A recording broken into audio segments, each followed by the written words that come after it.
Good morning and welcome to the 18th meeting of the Rural Affairs and Islands Committee in 2025. Before we begin, can I ask members to please ensure that all electronic devices are switched to silent. This morning we have apologies from Emma Roddick and welcome Christine Graham to the committee, who is attending as her substitute member for item 1 and item 2. Our first item on the agenda is further consideration of the draft Town and Country Planning Marine Fish Farming Scotland Amendment Order 2025. We took oral evidence on this on our meeting on the 14th of May and subsequently wrote to local authorities and SEPA for further information. Their responses are set out in the clerk's note. Christine Graham. Yes, thank you. Because of the nature of the business, which is marine fish farming, I declare an interest as the convener of the cross-party group on animal welfare. I think that would be appropriate. Thank you, Ms Graham. And I welcome to the meeting Ivan McKee, the Minister for Public Finance, and Joseph Tryscott, the Agriculture Development Policy Lead in the Scottish Government. I would ask for Ivan McKee to make an opening statement, and we'll then we'll ask the questions to the Policy Lead. Thank you. Welcome, Minister.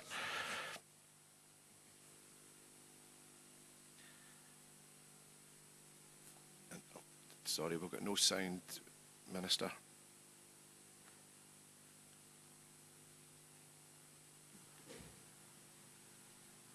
That's us unmuted now, I think. Can you hear me? Yes, that's fine. Go ahead. Thank you. Super.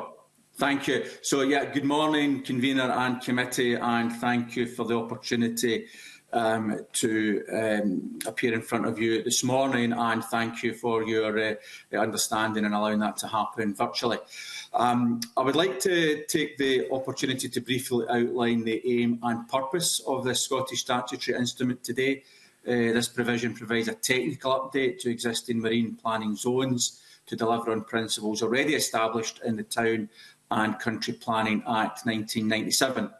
In 2007, the definition of development in the Town and Country Planning Act 1997 was amended to include fish and shellfish farming out to 12 nautical miles, meaning that any proposed marine fish or shellfish farm located between 0 and 12 nautical miles requires planning permission from the relevant local planning authority. However, the Town and Country Planning Marine Fish Farm Scotland Order 2007 only designated Scotland's marine planning zones out to 3 nautical miles, primarily as a result of the extent of the powers used at that time to designate marine planning zones. In practice, this has therefore resulted in a legislative gap, as there is no designated planning authority to which a developer may submit an application for a farm located between 3 and 12 nautical miles. In recent years, there has been increasing interest in the ability of fish farming businesses to move further from the coast into more dynamic, high dispersal regions of the marine environment, with developments in technology making farms in this region feasible. It's already allowed businesses to locate farms outside of sheltered lochs into more exposed locations.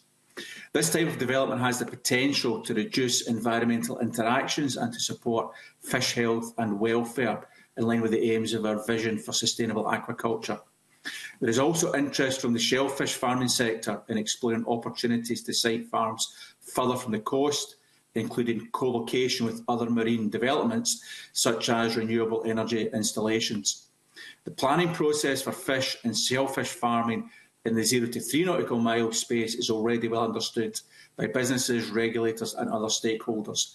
It's therefore the intention of this provision to resolve the gap in the planning regulations by extending the marine planning zones out to 12 nautical miles, ensure a consistent approach to the appropriate assessment of any proposed developments within the 0 to 12 nautical mile zone in Scotland. This provision aligns with the Scottish Government's commitment to improve the aquaculture regulatory system as outlined in our vision for sustainable aquaculture and our programme for government.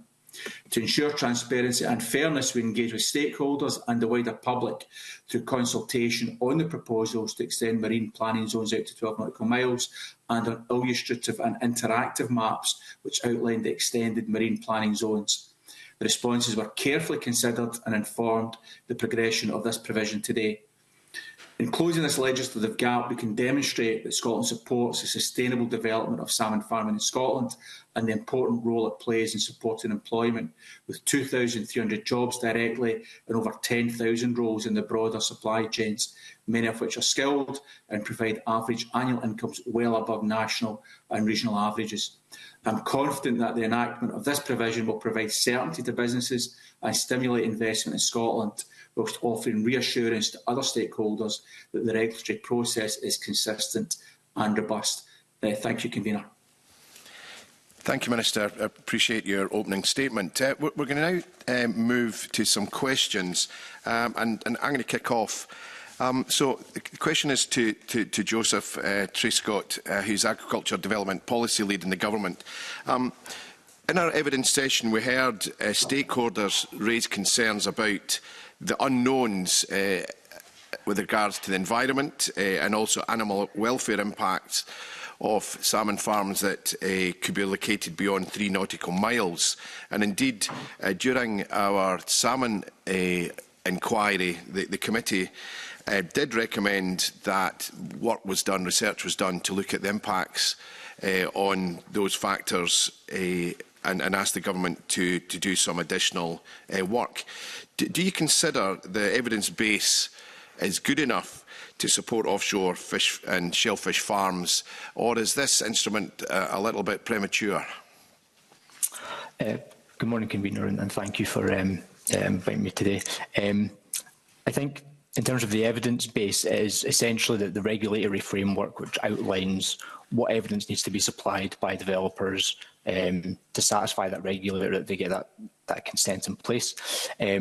There is kind of wider research looking at high dispersal environments from research institutes, both in Scotland and further abroad.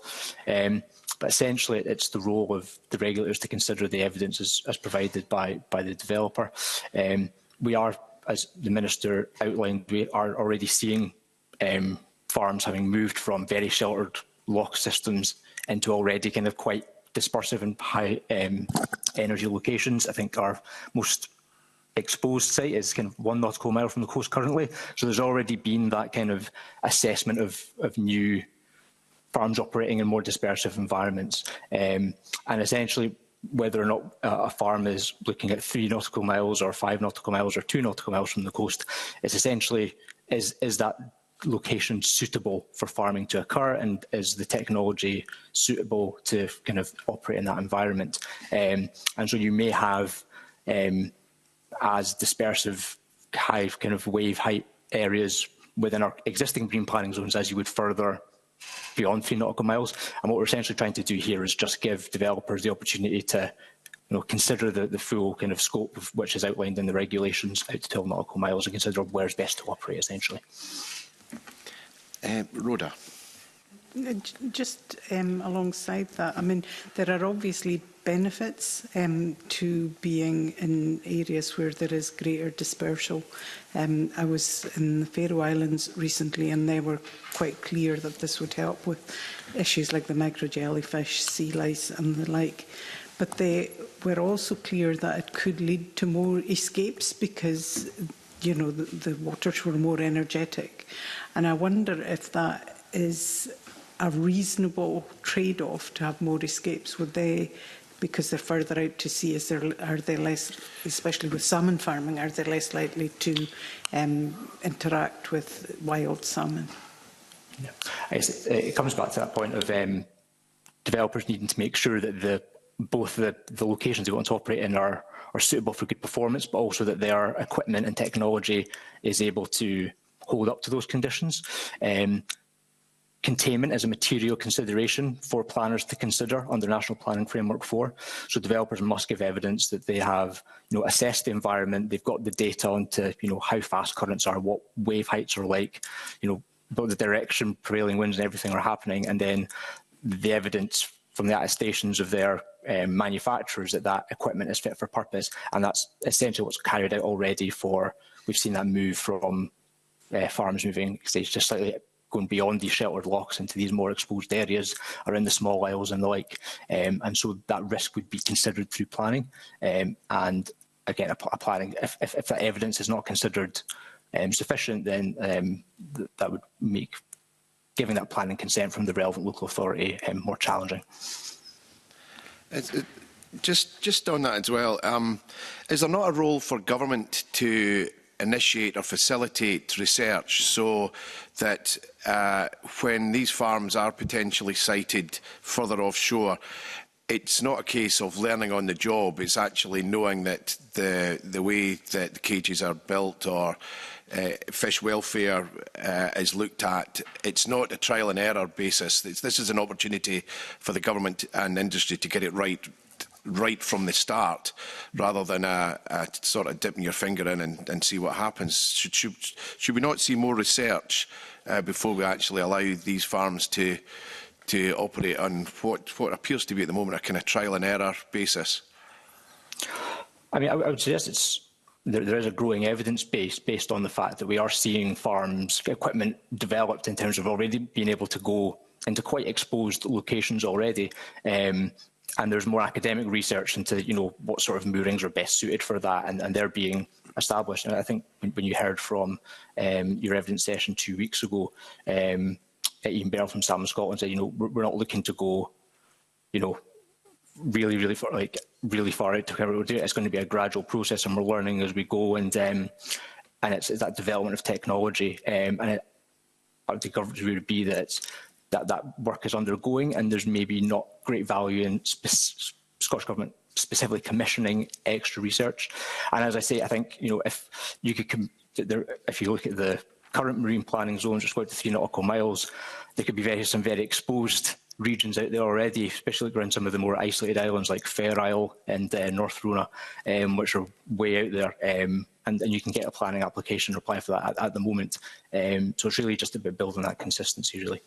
Okay, thank you. Mark Ruskell. Yeah, can I just get some clarity here with the current system that we have, or current lack of a system in terms of planning? So there's a planning system out to 3 nautical miles. There's no planning system for fish farms beyond 3 nautical miles. But if you were an innovative developer and you wanted to, try and get a permission to put something beyond 3 nautical miles, who would be the competent authority that you would go to? Would that be the Marine Directorate? So, I mean, what I say is there is a planning system in place out to 12 nautical miles. So the Town and Country Planning Act identifies marine fish farming as development out to 12 nautical miles. So they require planning permission under the regulations of the Town and Country Planning Act. It is merely the fact that there is no designated authority beyond 3 nautical miles. So as the Minister mentioned, when fish and shellfish farming first came into planning in 2007, the boundaries at the time were set out to 3 nautical miles, and that was essentially because the act that was used to do that at the time, that only went out to 3 nautical miles, so that was as far as it could go. The powers we're using today under the Town and Country Planning Act were introduced to that act a couple of years later, but there was no kind of scope at that time to be able to go further beyond, and so it wasn't addressed. So the planning process is there. It's just identifying the right people to consider it. At the moment, if you want, you require planning permission, but there's not a defined authority to which you can apply. So it's a bit of a limbo situation, essentially. Okay, so effectively, is there a route at all to development of any of these fish farms? If say I'm a fish farm developer and I come to you and I say, okay, I'd like to try this, notwithstanding the fact there's a Town and Country Planning Act that's effectively not been implemented beyond 3 nautical miles, what would be the route to do that? Could I not just go to the Marine Directorate and say, give me a licence? Or Marine Directorate aren't designated as the planning authority to consider on the Town and Country Planning Act. You could conceivably approach Scottish ministers directly and ask if they would consider a special development order, but that's really for developments of kind of big infrastructure projects, and it wouldn't be appropriate for that form of development. Apologies, I'm getting a... Apologies, I'll go on mute for just a moment. I have a fire alarm in the background test. Okay. It seems to have passed. So, question then, has there been any developers that have come to Scottish Government saying, look, we'd like to push ahead with this? Can you grant us a special development order or any other kind of permission that will allow us to do this on a trial basis? Yes. Give you time to think about the answer.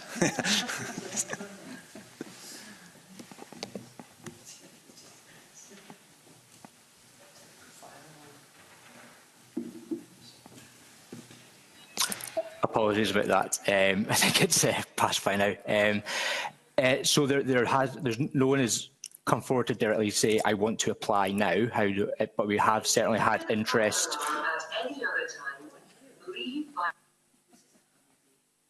Don't worry.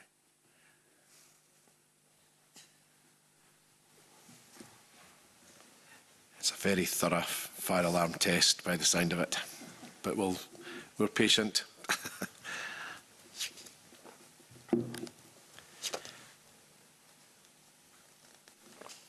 Okay, go ahead, Joe.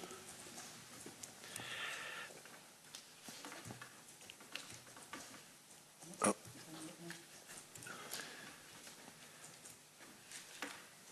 Thank you. Apologies again. So yeah, I was saying there's been interest from developers in terms of asking us how consenting would work, but nobody has come forward to say, I want to do this now immediately. How do I go and do it? But I mean, we've had, over the past several years, if you attend various agriculture conferences, people are asking, how conceivably, if I've got this technology which we feel is suitable for this environment, how would we go about it in practice? Is the kind of conversations that we would have had. Okay. If I could turn then to an area where there is a regulatory gap, and that's SEPA. SEPA's work only applies up to 3 nautical miles. So, how will that regulatory gap be closed? And how will that gap be closed ahead of any planning applications for developments that could come through into that beyond 3 nautical mile area? Yeah. So the programme for government commits us to clarify the consenting process for 3 to 12 nautical miles, and this addressing this planning gap is one aspect of it, and the other is the regulation of discharge, as you pointed out there. So the difference is that there is an existing mechanism. You can seek a marine licence to regulate your discharges, which is the Marine Directorate's responsibility, and SEPA are statutory consultee to that process. But we are entirely acknowledge that SEPA are the experts in this space and have the kind of resource and knowledge, and kind of have been doing it for so long, the 0 to 3 nautical mile space, that they'd be best placed to carry out that function. So we're working with SEPA to understand how that process may be best achieved. Ultimately, for a farm to operate, they must have all relevant consents in place to get a lease from Crown Estate Scotland. So a developer could have a plan application in place, but until they have an appropriate kind of discharge consent and also authorisation for Fish Health Inspectorate, they won't be able to operate. Everything needs to be in place. What we're doing is clarifying the consenting process. This is the first kind of aspect where we've taken forward, and the next, which we're currently working on in discussions with SEPA, is clarifying that role of the process for regulating discharges. Again, alongside our intention with the planning SSI today, is just to make sure we are as consistent as possible in terms of the regulatory standards and processes between 0 and 12 nautical miles. And the intention is to deliver that by the end of this Parliament. So, just to go back to my original question then, will the commencement of regulations to extend SEPA's powers, will that align with the decisions on any planning application that gets brought forward under these regulations, should they be approved? So there are two separate licences, obviously for the same development, but they operate slightly independently of each other, although we're trying to align that process to the pre-application stages. But essentially, you must have all those consents in place in order to operate. We wouldn't foresee a developer wishing to apply until that regulatory framework is understood, so they have confidence that if they're putting the time and effort into identifying a potential site, there is a route to developing the end of it. The other point I would make is that the SEPA, the discharge of waste licence only applies to kind of fish farms. It doesn't apply to shellfish farms. So from this provision being acted, shellfish farms would be able to kind of start considering whether there's opportunity to develop. They don't require that separate licence. So as I say, we're trying to looking towards clarifying the whole process between 3 and 12 and making it as consistent as we can. There is a mechanism in place, but we're in discussions with SEPA and we'll be advising ministers shortly on the best routes to kind of formalise that.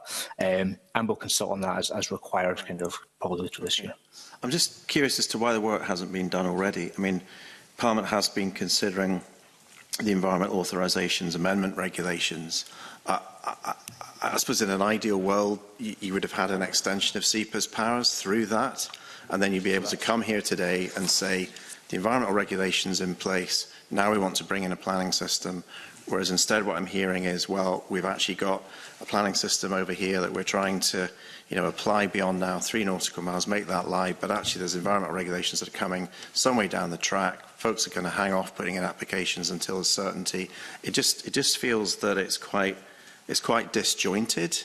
I mean, as an official, I'm not really asking you to comment on those choices there, but it just feels that, with the Environmental Authorisations Amendment, there was an opportunity there to perhaps make this update, bring in a consistent system. Yeah.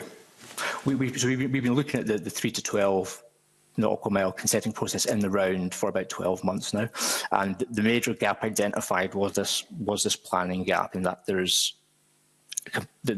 another regulatory mechanism which could be used for discharges through the marine licence with SEPA as a statutory consultee, but this gap in planning regs just fundamentally prevents people from seeking a plan application. But we are aware of that, the integrated authorisation framework work going on, and that's something we'll be presenting to ministers as an opportunity. There are other options through the marine licence and potentially delegating specific functions to SEPA. It's a question of which fits best, and we'll be having that conversation. But the other aspect of it, frankly, is resource from our side, and being able to bring forward potential SSIs and run public consultations. The planning issue was one which we saw as a gap, which was, from our perspective, a quite simple solution to resolve. There's a few more options to consider with how we regulate discharges and SEPA's role in that, but we are kind of working through that, and that will be, again, the intention is that by the end of Parliament that will be resolved as well. And as I say, with the planning issue as well, it's the fact that there is that aspect. It doesn't get not as much interest, but there is that potential for shellfish development, and we're seeing in the south coast of England development happening beyond 3 nautical miles, and quite interesting work going down there. That opportunity is simply not afforded up here in Scotland at the moment, which this planning SSI would resolve as well. Okay, thank you. Beatrice Wishart. Thanks, Convener. Good morning, Joe. We learned in a previous evidence session, that Salmon Scotland described the industry's plans to locate offshore as incremental. And I know from an answer to a written question I submitted earlier this year, and from a report in my local newspaper, the Shetland Times, that the Cabinet Secretary for Rural Affairs, Land Reform and Islands visited the world's first offshore salmon farm in Norway in 2023, and that the Scottish Government had ongoing discussions about proposals for offshore sites, including 3 off Shetland. So are you able to expand on these proposals and to how advanced they are? It's simply that the developer in question had approached the Scottish Government following Ms Goujon's visit to Ocean Farm 1, and as I said before, I've asked in practice how does consenting work in Scotland, having not been involved in it previously, and how does it work specifically in the 3 to 12 nautical mile space. And so we made them aware of what the lay of the land is now, how it works, and what we're intending to do in creating this consistent framework between 0 and 12 nautical miles. And I understand they've met with local communities already and other aquaculture regulators, so Shetland planners, for example, Nature Scot, Fish Health Inspectorate, to understand how does the process work in Scotland. But I don't have any more I can say on that directly about the scope of the proposals. That detail isn't with us at that stage. Okay. Elena.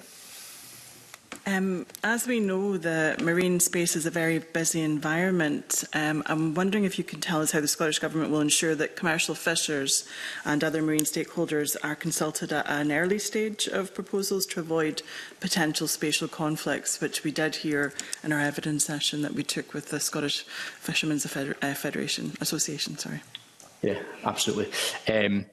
So yeah, it's obviously a huge topic, not just with aquaculture, but all forms of marine development and the impact on other marine users and fishers in particular. So firstly, so that impact is a consideration for the planning authorities themselves, and generally they will go out and consult on with local fishing organisations. But what we do encourage early engagement between developers and fishers at the earliest opportunity, and as part of our consenting task group pre-application pilots, which have been running in Shetland and Highland, we're trying to improve mechanisms to allow that engagement to happen as early as possible with as much evidence provided to interested parties, including fishers, as possible. So yeah, there's certainly it's encouraged to speak with as many interested parties and stakeholders as early as in the process as developers can. It just avoids potential issues further down the line when they come to formal application, but it is also, planners have to consider the effects on other marine users, and fishers are able to contribute formally through the planning process as to whether they support or object to a planning permission. And on our consultation on this, we did receive responses from 6 sea fisheries organisations.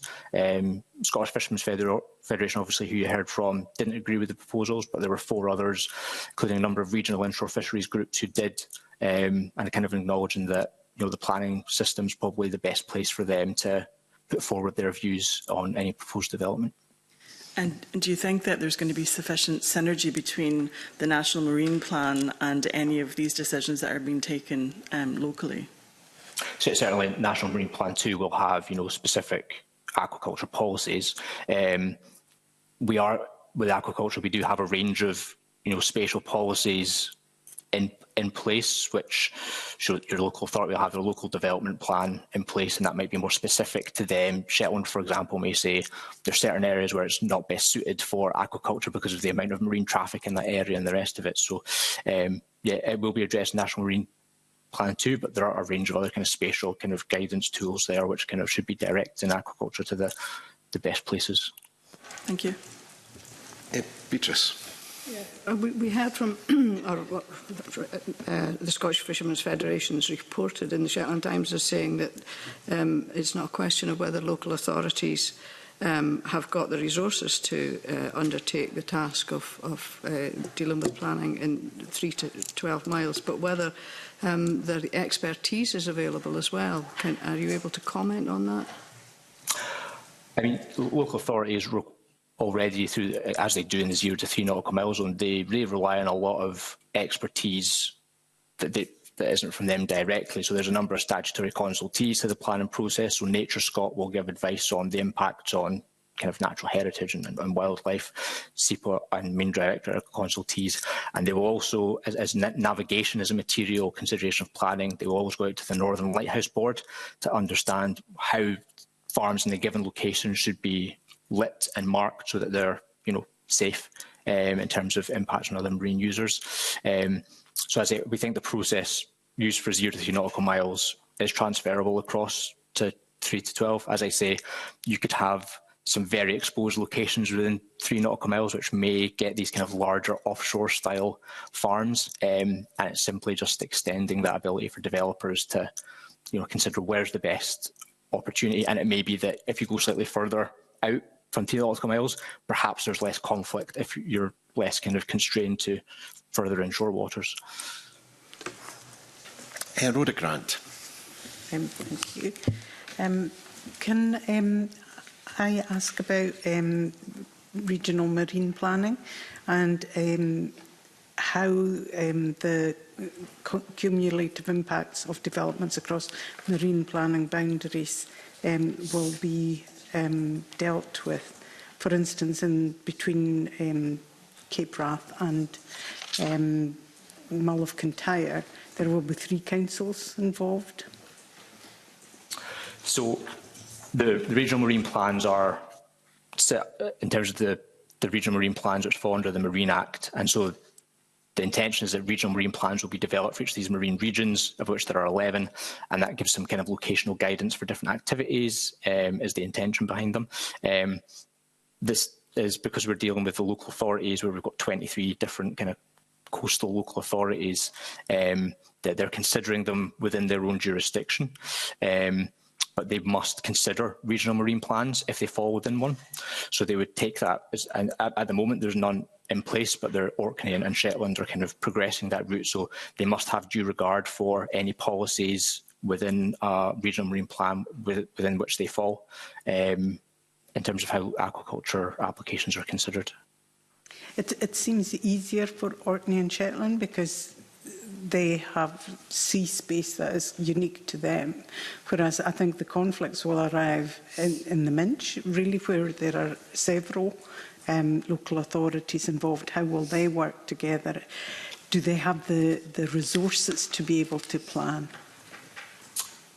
I mean, ultimately, we believe that the resource, it's challenging for local authorities across the piece in planning, but there are fees paid for aquaculture, and they are scaled based on the size of the development, and the process that they're following for a farm 2.5 nautical miles from the shore or 3.5 nautical miles from the shore are going to be very similar in what they're assessing. They'll have to go through environmental impact assessments and habitat regulations appraisals if required, and they must have due regard for the National Marine Plan, local development plans, and any regional marine plans which they fall. If we find down the line that there is a significant increased resource associated with these more exposed types of development, then we can consider another stage of fees to support that. There's also just wider work going through the investing and planning programme, and apologies, it's not my direct area, but my understanding that there's been a lot of work going on how to encourage more planners into the profession, upskilling planners, and there's been the establishment of a planning hub within Scottish Government, which at the moment is focusing on hydrogen developments, but depending how that works and further down the line, that may be a good test case for how kind of extra resource can be provided for certain sectors. So we believe there should be kind of the ability there for planners to consider these types of development. And also, we don't foresee a huge number of these developments coming forward in the kind of short to medium term. These will be significant investments, and the technology to do so is there, but there's only so many businesses which have the supply chain to kind of develop that. So I'm not sensing we're going to get 5, 10 additional of these in the medium term. And it's most likely they'll be taking place in places where aquaculture exists. So Shetland, Orkney, Western Isles, Argyll and Bute. In between the Minch, I don't know how. I think that's already pretty much covered by the marine planning zones as it is. That's completely covered already between Western Isles and Highland. They abut each other as it is. So you could already go for an application there if you so choose to do so. Okay, thank you. Thank you. So just on the back of that, we have heard that some of the planning applications can be quite complex and resource intensive, but we heard from one local authority who believed that, as you've already stated, they're not all going to come along at once, and it'll be a gradual and a slow start to these applications coming in. However, we understand that these applications are not dealt with on or processed on a full cost recovery basis, which could put financial strains on local authorities. If we had more applications coming forward in the future, would the Scottish Government increase fees to allow for full cost recovery, or certainly put in place some sort of mechanism to ensure full cost recovery for these applications? Maybe something we can come back to in more detail from planning colleagues, but certainly my understanding is there has been a recent increase in fees in line with inflation, and this wider investing and planning programme is looking to kind of ensure fees are keeping pace with costs. Yes, we certainly, if there's a significant change in how the assessment would be for such developments, I think we could consider another tranche of fee structure. But as I say, they currently scale based on size, and the intention of fees is that, as they stand, is that they work towards cost recovery. Obviously, local authorities of the view it's not quite meeting that for them in some cases. I think they would say that about existing fish farms as well in some cases, due to it's not so much how, again, it's not how far offshore you are, it's where you are and are you right beside a priority marine feature, what sort of wildlife interactions are there, how complex is the environment you're working in, and so they can have some very complex locations. It may be feasibly that the further you go out, some of those considerations are less challenging and more simple to assess. Thank you. Beatrice Wishart. Yes, this is probably more a comment than a question, but if you feel you can answer it, it would be helpful. I noticed in the summary of the responses to the consultation, the Scottish Government response on the impact on the fisheries sector. It states that the extension will allow fisheries interests to engage in the planning process, ensuring their concerns are considered. That doesn't sound very reassuring to me somehow. It's maybe a question that the Minister might have been better answering. I think it's a wider across all planning, isn't it? You'll have some interests for a certain development will not be supportive, others will, and at the end of the day there's a decision and some people are going to be happy with that decision and some are not. But what's important is that those views can be made and considered fully by the relevant planning authority. And as we talked about earlier, what we're encouraging is for aquaculture developers to engage with local fishers and other marine users as early as possible when they're scoping out the locations. So even before they get to a planning application, they've had those discussions. And I think we've had examples where sites have varied their location or the orientation based on advice from fishers. That has happened in some cases. So it's all about good engagement between the parties. Okay. Thank you. Elena Whittam. I've already asked my question. Okay, thank you. Evelyn Tweed. I beg your pardon. Emma Harper I was supposed to be going to. Getting my Emmas and Elenas mixed up this morning. Emma. We're all E's in this committee, I think, aren't we? So, good morning, Joseph. I've just got a wee quick question about, you mentioned engaging with aquaculture developers. Does the government help support the development of marine planning as a profession to ensure that adequate resources and expertise is out there? Because it is complex. I know there's different organisations proposing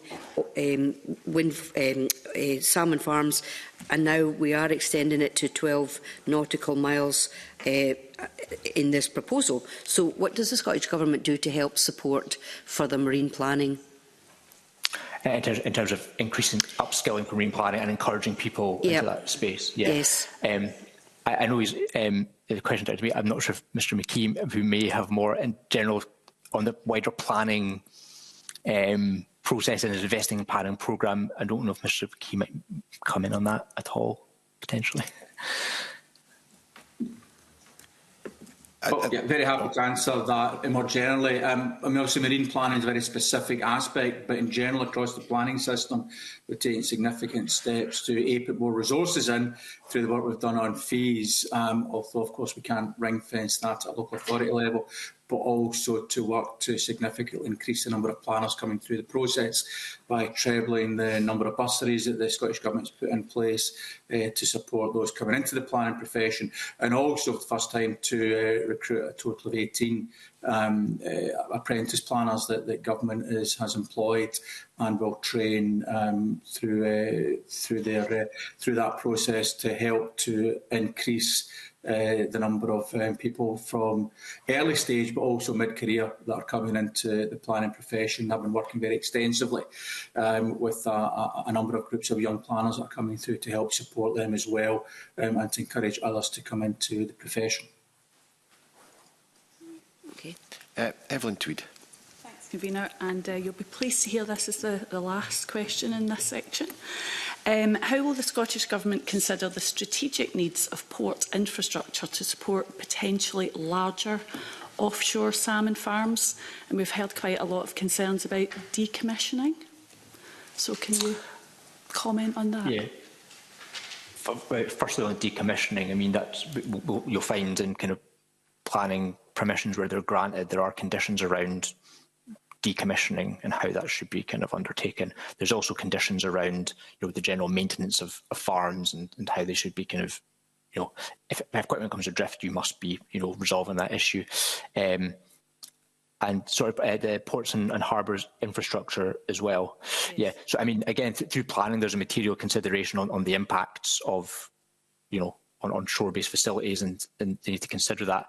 Believe I'm not as close to this, and so we may need to come back with further information on it. But there is, I believe, through Transport Scotland, a wider kind of ports strategy. But ultimately, I think the more kind of potential there is for marine development, marine investment, that carries over into port development as well. Or these are generally privately owned, in many instances, ports. But we've seen obviously big developments in Stornoway based on what they expect from future renewable and aquaculture developments, which is kind of improves deep water ports and is allowed to kind of more tourism and the rest of it. But it's primarily based on we foresee this development happening, and so we're investing. And I think that's kind of a driver for that, is giving confidence to the businesses to say can invest in Scotland for these kind of more kind of innovative developments in the marine space, not just aquaculture, but renewables as well, and other forms of development. And that should encourage, hopefully, private investment from the ports themselves, potentially with supported funding from elsewhere. Joe, if you've got more on that, that would be good if you could come back to us. I'll see if I can find that. Yeah. Thanks, that would be great. That's me, convener. Thank you very much. That brings our questions to end. So thank you very much, Mr Truscott, for joining us this morning. We now move to formal consideration of the instrument, and I invite the Minister to move motion S6M 17363. Formally moved, convener. Thank you. Does any member wish to debate the motion? No. Is the committee content to recommend approval of the instrument? We are not. Okay. We will move to a vote. We are not agreed. There will be a division. Those in favour of the motion, please raise your hands now. Those against the motion, please raise your hand now. Those members wishing to abstain. And the result of the vote is 7 in favour, 1 against. The motion is therefore agreed. The committee will now report on the outcome of the instrument in due course, and invite the committee to delegate authority to me as a convener to finalise the report for publication. Are we agreed? Thank you very much. That concludes consideration of the instrument, and I thank the Minister for attending today's meeting. I now suspend the meeting for 10 minutes for a changeover witness. Thank you. I suspend this meeting.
Welcome back. Our next item on the agenda is further evidence on the Natural Environment Scotland Bill, with our first panel representing public bodies who will be tasked with helping the Scottish Ministers achieve the targets they set under Part 1 of the bill, or who have a role in relation to the environmental impact assessments or habitat regulations which are covered by Part 2 of the bill.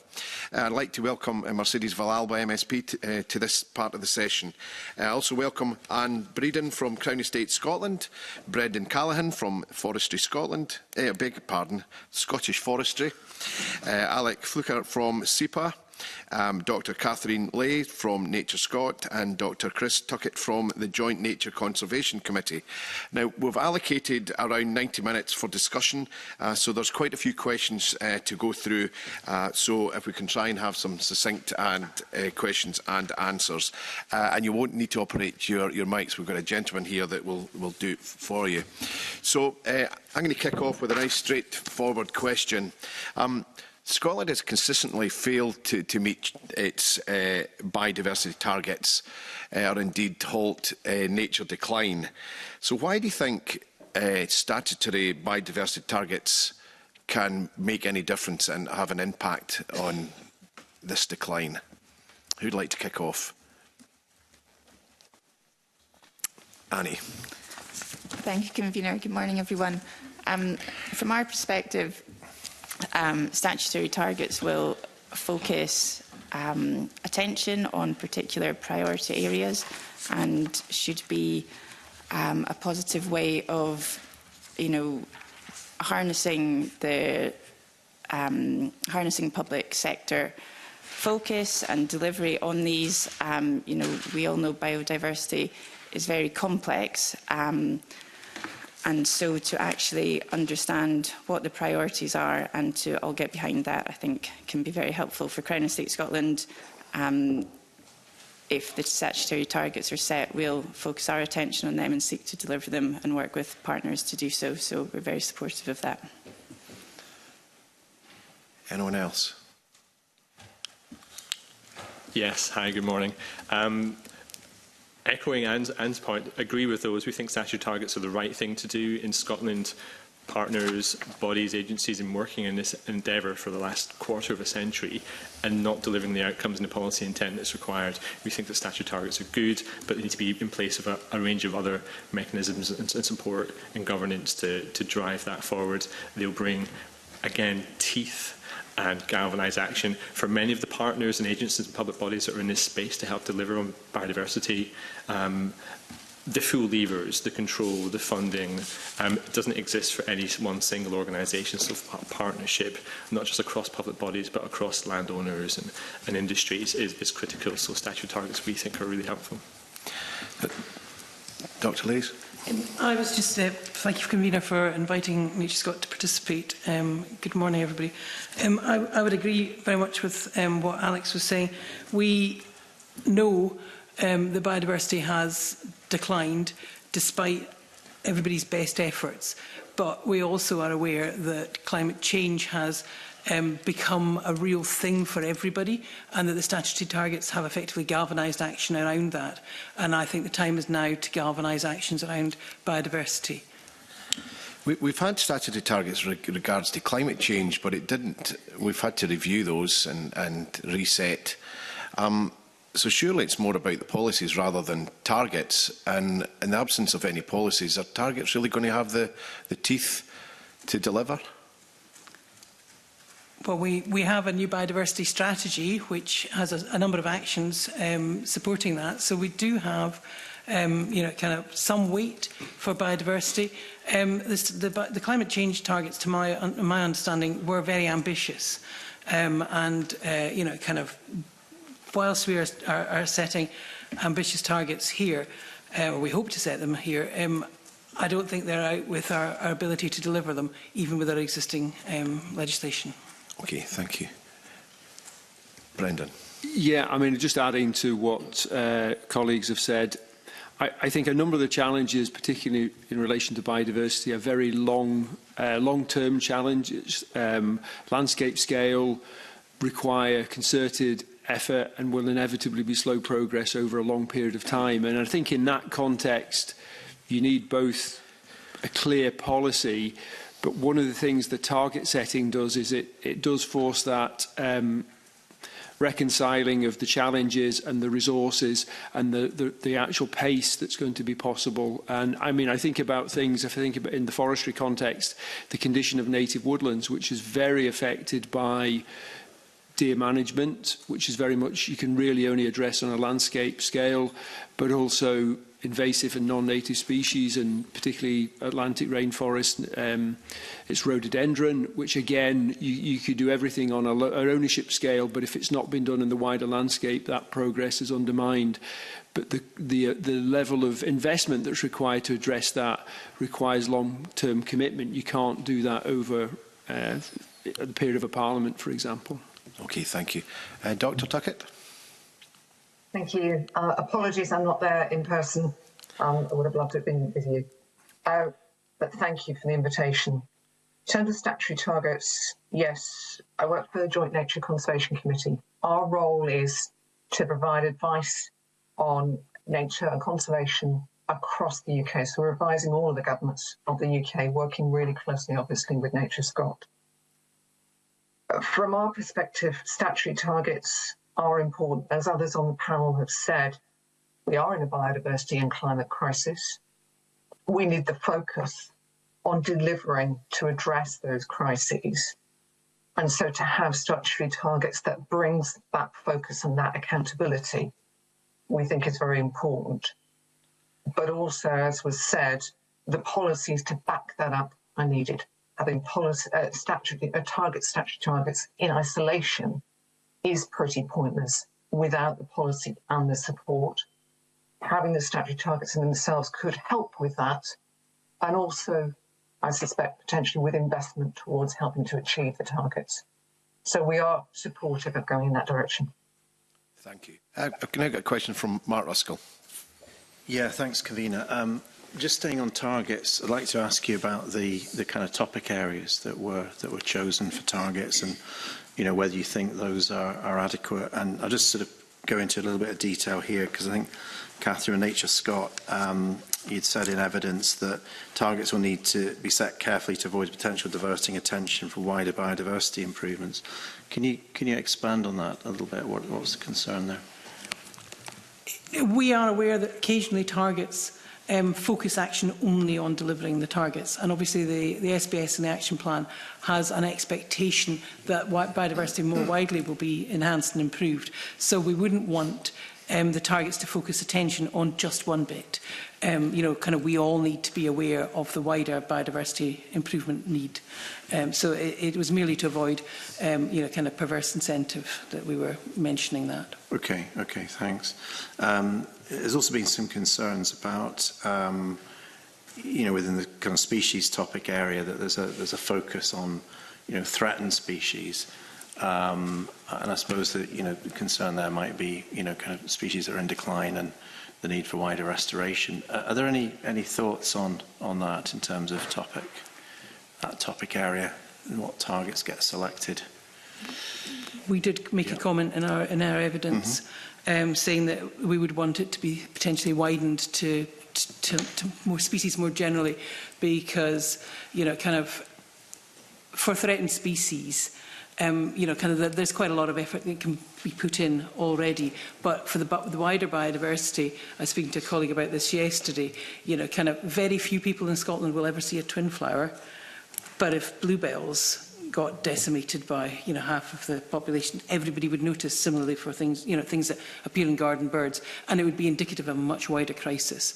So we would want to be able to review species more generally and report on that, rather than just the endangered ones, which we would expect to be being progressed through things like, kind of the Scottish Reintroduction Forum, things that other existing bodies we would expect. Chris, did you want to come in? I saw you nodding. Yeah. And I would agree with that.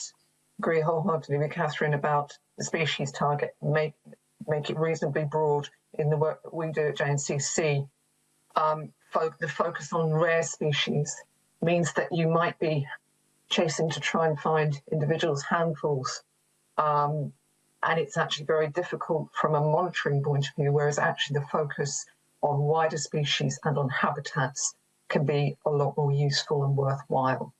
So rare species, of course, are important, as Catherine said, but the focus on those for a target we find is problematic.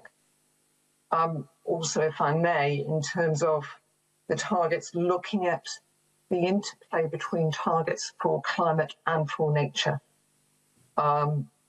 There is a possibility of a disparity between the two. So aligning them, ensuring what we're doing for nature also delivers for climate and vice versa, I think is very important. And we're not seeing much of that elsewhere. It's an area that we think needs progress across the UK. So integrating climate and nature and setting these targets, we think would be very helpful. Okay. Do you mean in terms of climate mitigation, or are you thinking more in terms of how species adapt? Both adaptation and mitigation. So nature is both helping to mitigate the impacts of climate through things like peat bogs, carbon sequestration, but also needs to adapt. So, when looking at the hamster exhibit that we will come on to, there will be impacts. Some of the sites that we have at the moment, some of the species that we have at the moment, regrettably can't stay as they are, can't be where they are in the face of climate change. And that is just a fact. It is built in at the moment. So thinking about how we set the targets for biodiversity in the light of the impact of climate change is important, but also very much about the role that nature plays in mitigation of climate. Okay, I mean, that leads me then to a kind of final question, Sarah, and it's really about the target topic of ecosystem health.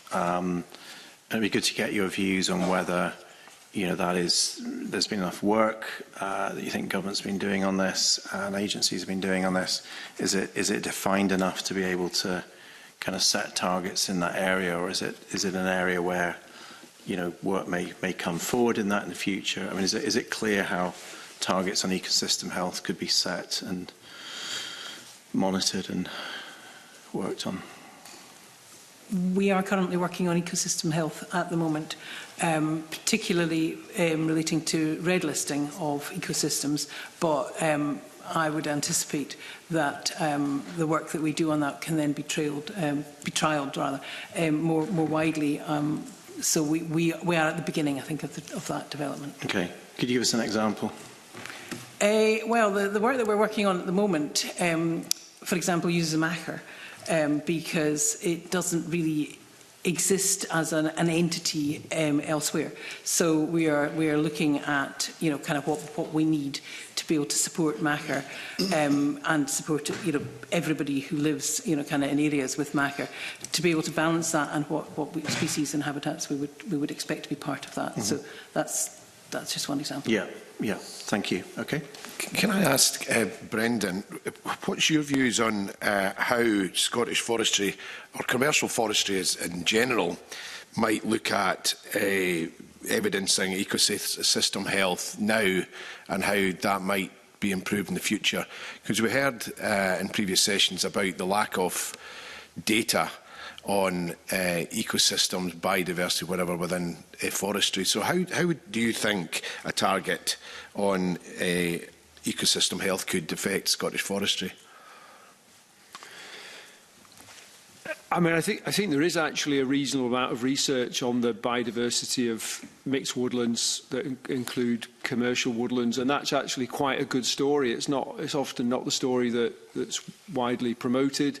There's a range of species and species groups that do pretty well in mixed woodland, and bear in mind, with the new UK forestry standard, which was gradually applied to all managed woodlands in Scotland, only 65% can be a maximum can be of one species, and each woodland's going to have 10 to 20% land managed for biodiversity. So it's actually relatively high for intensively managed land. So, I mean, I wouldn't have concerns about expansion of that approach.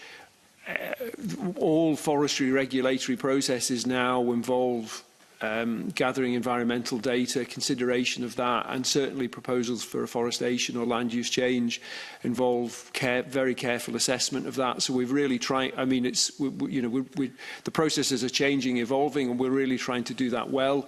And so I think we would welcome a focus on greater focus on ecosystem health.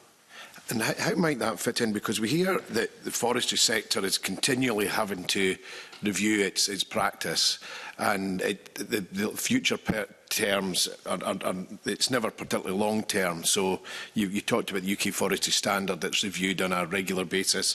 You might have the Scottish Government coming in to give you targets when it comes to ecosystem health. You might have national parks coming in and telling you that you need to achieve X, Y and Z. Does this give you any comfort that you might have a more stable target at aims to achieve over a longer period than current? It looks about every 5 years, the UK Forest Standard. Is it going to give you any, your industry, issues planning for the future, or going to make it easier? I think potentially it makes it easier in that you would expect that targets set out in secondary legislation aren't going to change. I mean, Parliament can obviously, and ministers could obviously elect to change them, but they're not going to change as frequently. I also wouldn't. I think it's going to be bringing a focus onto existing priorities and policies rather than anything radically new. And forestry very much, and forestry practitioners and the UK Forestry Standard very much are required to take account of those, so take account of other habitats, of important species in developing forestry plans. And I think of all sectors, despite the challenges of evolving policy and evolving standards, forestry is inherently a very long-term process. Now that creates some certainty. Once you've got trees in the ground, they're often going to be there 30 to 50 years. It creates some uncertainty because the convention is to do 20-year plans, so to set out how they'll be managed, when they'll be felled if they are on a felling regime, and what they'll be replaced with. But they are reviewed every 10 years, and there's well over 1 million hectares of forest in Scotland covered by that type of approach. So I think it's a reasonable balance of having to adapt and evolve to take account of changing science, changing policy, changing climate change context, but also practitioners have got approvals for 10 years ahead generally, and they know that when they come up to review a plan, they're cited on the changes that have occurred over those previous 10 years. Thank you. I'm going to bring in Dr Tuckett and then a supplement from Emma Harper. Sorry, I had to put my hand up for the previous one. But, yeah, in terms of ecosystem health, yes, we absolutely think that it's a difficult area to get that right. At JNCC, we provide advice on measuring conservation status of protected areas. That is one way of looking at ecosystem health, but I think it needs a little bit more work in order to look at the problem in the round and to look at the environment holistically, and that's what ecosystem health is about, to make sure that you've got the right assemblage of biodiversity there, and that it is working, you've got the hierarchies that you should do. But yes, ecosystem health, I think, is a really important area. Thank you. Emma Harper.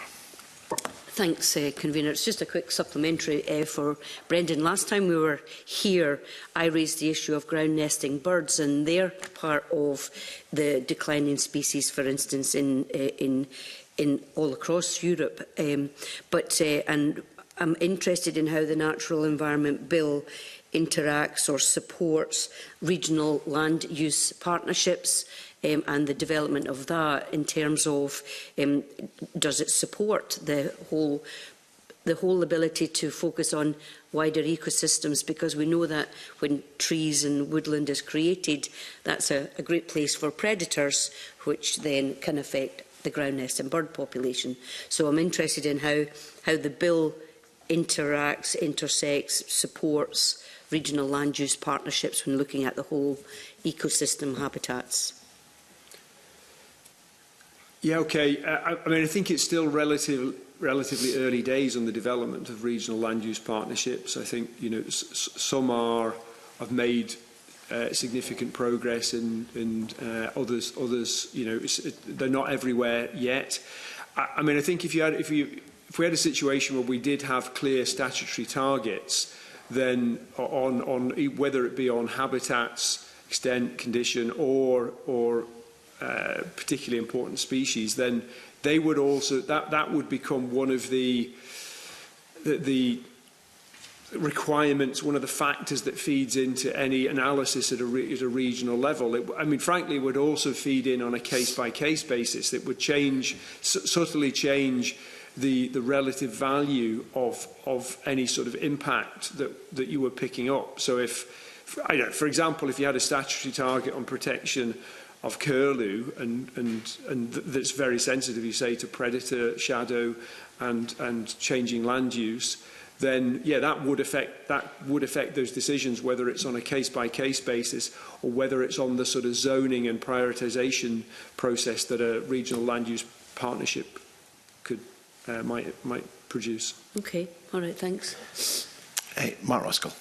Yeah, can I ask then about the global biodiversity framework and the commitments that, you know, Scotland has signed up to within that? Do you think that the bill should reflect those commitments explicitly? Should there be a 2030 and 2045 target on the face of the bill, or do you think, you know, what's already coming out of the bill is implicitly kind of delivering that? Chris, can we bring you in? Yeah. Our role is to report UK-wide on progress against the global biodiversity targets. And we do that through working with the country conservation bodies and producing annually indicators, global biodiversity indicators. So that international dimension to this, working on the environment, obviously you're going right from local in terms of the impact and the action you're taking to national, right up to international. It runs right through.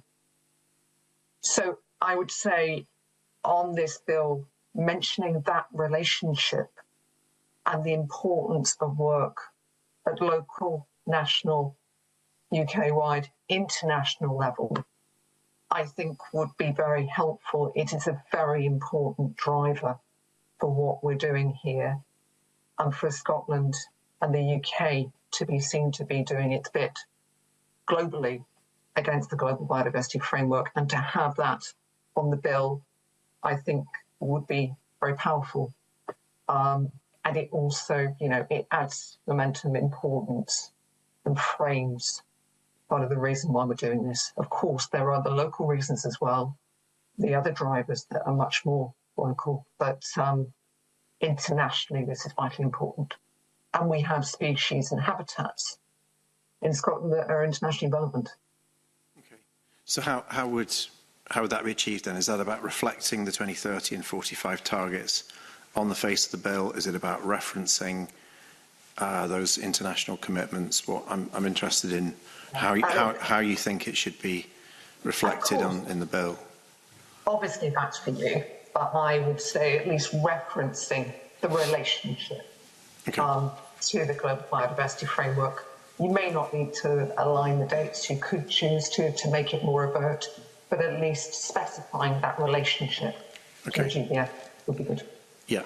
Okay. Other views on that?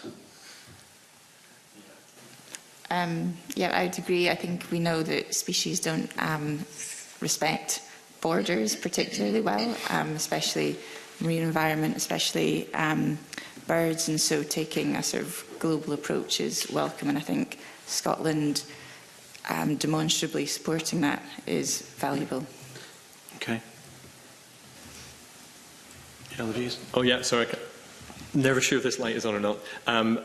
I think we support that, and you can probably see the inference we take from the bill and the way it's drafted right now is the work that's coming through from the PAG suggests that they want to see that alignment.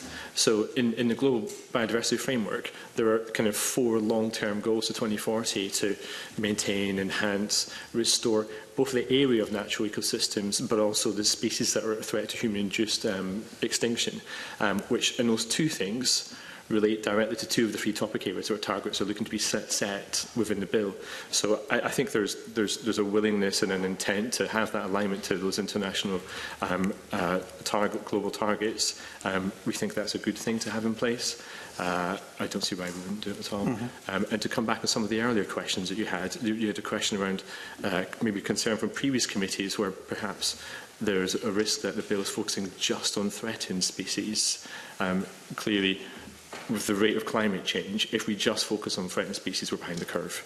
One of the previous committee sessions where we had academics from largely people that were on the PAG themselves were saying we need to look at common species, species that are on the pathway to being in decline, as well as those that are just threatened. But from our understanding of the policy note that accompanies the bill, that seems to be in place as well. Yeah, okay. Catherine, did you want to come in? Yeah, we would be very pleased to see the Global Biodiversity Framework mentioned and the links between that and the targets more explicit. Okay. Thank you. Thank you. Elena Whittam. Convener. The committee has heard in evidence views that the biodiversity duty on public bodies could be strengthened and that there's a lack of accountability for the reporting duty. How do you interpret and apply the biodiversity duty in your organisations, and could a strengthened duty support you to do more to tackle the nature crisis? And indeed, what could be learnt from how your organisation experiences fulfilling this duty at the moment? And perhaps if I can start with Alex and SEPA's perspective on that. Yeah, thanks. We think that having clear measurable targets on biodiversity and delivery plan again galvanises the work that's needed. Reporting is important. We currently do a number of reporting towards the Scottish Biodiversity Strategy. If we're thinking about the reporting timeframes that are potentially set within the bill, I think it should be set to avoid unnecessary duplication with other reporting requirements. So, for example, with ecosystem health that we covered earlier, in SEPA, we report on ecosystem health to Scotland's waters through the River Basin Management Planning, which is in its 3rd cycle now. And we think there's usefulness in making sure that the development of a framework and reporting cycle aligns with some of the existing capabilities, and so we have a continuity of tracking and reporting. I hope that answers your question. Thanks. And what about from a NatureScot perspective? Well, we collate everybody's kind of biodiversity duties and then provide reports to government and to Scottish Parliament about the delivery of the biodiversity duties. So we've kind of got 2 hats on in relation to the biodiversity duty. How it focuses our attention is biodiversity is our business, so it is very key to what we are doing on a day-to-day basis, and helps support some of the targets that we have. For example, the global biodiversity targets that we're providing data on that, and it's supporting the data that we are concluding or achieving. And then there's also the kind of reporting element that we are providing as well. So it is very key. And we would be very happy to see that strengthened, that it becomes more key to other organisations, because obviously everybody else who doesn't have biodiversity as their key focus are trying to balance a whole load of other duties, and this is one that can be sometimes less on their focus than we would like it to be. Thanks for that. So if we think about either Scottish Forestry or the Crown Estate, indeed, how, for your own organisations, how do you deliver on that biodiversity duty? So I mean, every 3 years we produce our statutory report, which sets out all the different strands of biodiversity work that we have undertaken over those years, be it kind of directly on the estate or working in partnership to deliver other activities, or sort of research that we've funded on biodiversity. But we produce the report, and I think there's probably opportunity for kind of closer working perhaps then with, say, NatureScot colleagues in terms of feedback on the report and some additional direction for us. And I think in a way the statutory targets would support that. You know, we do what we think is best on our estate for biodiversity. We do work in partnership with a lot of sort of expert organisations, but in terms of ultimately sort of delivering most for Scotland, I think on that duty particularly where there's scope for kind of more partnership working and support in a way from organisations like NatureScot, for organisations like us who, you know, we don't have teams of biodiversity specialists, so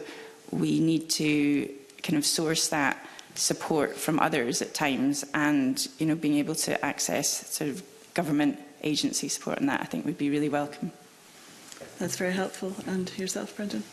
Yeah, I mean, I'd put us actually quite similar to NatureScot in that biodiversity is just a key aspect of what Scottish Forestry does. So we're both the policy lead for Scottish Government and the delivery lead on native woodlands, for example, and some of the challenges around invasive and non-native species. So it's a key aspect in terms of how we carry out our regulatory function and also the support function through grants, with the lead on like public funding for species like capercaillie, for example, red squirrel conservation. But I think it's a valid question, and as was said earlier, for bodies where they've got a wider range of functions and biodiversity is just one consideration, I think that's where having a strengthened duty might have more of an impact. It's, as I say, it's a major consideration in everything we do, and we do have specialists and leads in different areas of biodiversity as part of our organisational structure. Thank you. Just on the back of that, Annie, the Crown Estate produce reports. What actually happens to those reports? What actions are carried out on the back of the reports you produce? And is that going to change when the Natural Environment Bill comes into place? So as far as I know, we've never had any feedback on the reports that we submit. We see it as a kind of opportunity for us to sort of collate all of the work that we do in that area, and it's helpful both sort of internally and externally to be able to communicate that. But in terms of either feedback or scrutiny, I'm not aware that we've ever received any. And, from my perspective, I think it would be quite helpful to receive some of that and understand from a kind of government perspective, is this even what we should be doing from a sort of reporting perspective? I mean, there's a template provided for public bodies. We follow that. It helps us to kind of understand some of the areas perhaps where we could do more, if we're filling it out and realise that there's scope for additional work. But there's not then a sort of joined up conversation, say with NatureScot or Scottish Government about what more potentially we could do. That's quite damning to suggest that you do this work and effectively these reports then gather dust on a shelf somewhere and there's not a change in direction or guidance on how you might change your current management practices. Well, I think it helps us to understand where we are, but it's there's not a kind of feedback loop evidenced. I mean, I think it's not necessarily unusual for that to happen in terms of some of the reports we need to submit. Okay, thank you. I think it moves on to the next question quite tidily. Beatrice Wishart. Thanks, Convener, and good morning, panel. So what are your views on the wider governance provisions in the bill relating to how targets will be consulted on, reviewed and monitored? Who would like to kick off with that?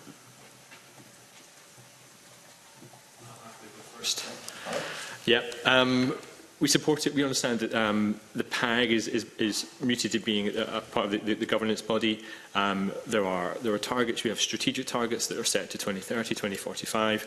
Those will be tracking. We feel those need to be accompanied with indicators that give us more finite or real-time understanding of how things are progressing naturally within the governance. I think it would be useful to have some kind of programmatic approach similar to the Biodiversity Action Plan to see that action is actually being driven forward on the ground. So there's a suite of activities in governance we think that stem from the strategic spectrum, the overarching targets that we're looking to get from outcomes, right through to tracking the evidence on the ground and the actions that are flowing through from that. So with the proposal that we see in terms of PAG having a role within that, we think that's the right thing to do. We have active engagement with PAG, both at CEO level and also at specialist technical expert level. So we're largely happy with that. Anybody else? We are also happy with proposals. We've been engaged with PAG both through having staff on the PAG and also advising the PAG, and we also had input into the recommended targets that they came up with, came to our advisory committee for Science Advisory Committee for peer review. So we have been involved in the PAGs and the targets, and are happy to support the proposals.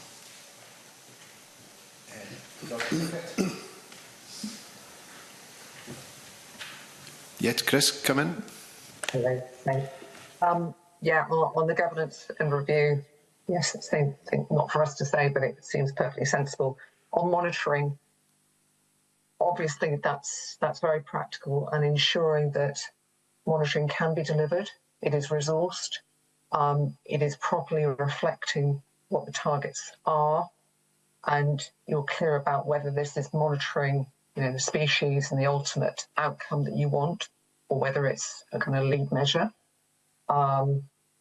Yeah, pinning down the monitoring, I think, will be important, not for the bill, it's the detail that goes with it, but I think that detail underneath will be really important. The plan to go with the targets, about how they will be reviewed, how the policies that line up with them, and the monitoring that goes with that. There's a whole package of work there, I think, to be done. But for the bill itself, it looks pretty sound. Thank you. Brendan. Yeah, just a brief comment. In a previous role, I helped set up Environment Standards Scotland, and I think that what was in our minds at the time of doing that was that was very independent from Scottish ministers, and so I'm just pleased to see that that's in the mix here as a body that could be used to independently review that. I think that was absolutely in the mind of that the board of that organisation when they were setting it up, that it could perform that function and assist Parliament in the scrutiny of matters such as this. So that seems positive to me. Thank you. Thank you. Emma Harper. I think I suspect that I may know the answer to this already, but talked about it's complex, the challenges, the wide issues of improving biodiversity and habitats and everything. So do you consider that the bill supports the mainstreaming of biodiversity, including in your own organisations? And it sounds like yes, because Brendan's just answered the question about Environmental Standards Scotland. So what are your thoughts about supporting the mainstreaming of biodiversity in this bill?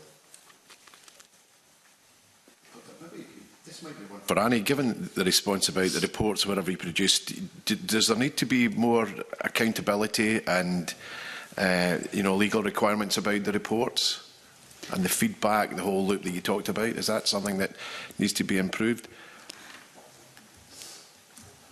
I mean, for us, I think the reports it's something that we have to do, but actually, I mean, our Act requires us to, further sustainable development and take kind of sort of non-financial value like economic, social, environmental well-being into account. So, I mean, as an organisation, we are doing that, and we do a lot of work with our sort of tenants and on the estate on biodiversity. So I think for us, it's what's in our Act that's really driving us, and we have the additional sort of public sector, public body duty to report on it. But I think we've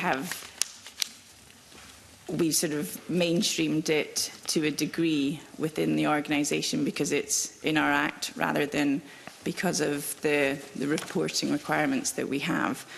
So we do a lot of, especially the sort of partnership working with other bodies, which I think helps us to sort of progress some of those duties in a sort of effective way, really.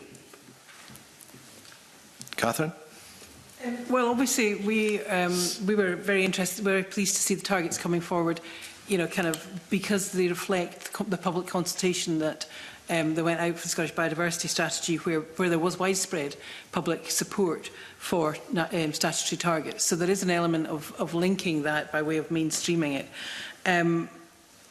We would also wonder about having targets that reflect the majority of people's access and enjoyment of nature, because that doesn't really, the green infrastructure element doesn't really come across in the existing targets. So, you know, kind of things about how people enjoy and engage with nature near where they live would also be something that we would be interested to see, because that would widen people's experience of biodiversity. Chris? I'm just going to go on a slightly different tack there. I think mainstreaming is incredibly important. There is a tendency for environment, biodiversity to be kind of over there.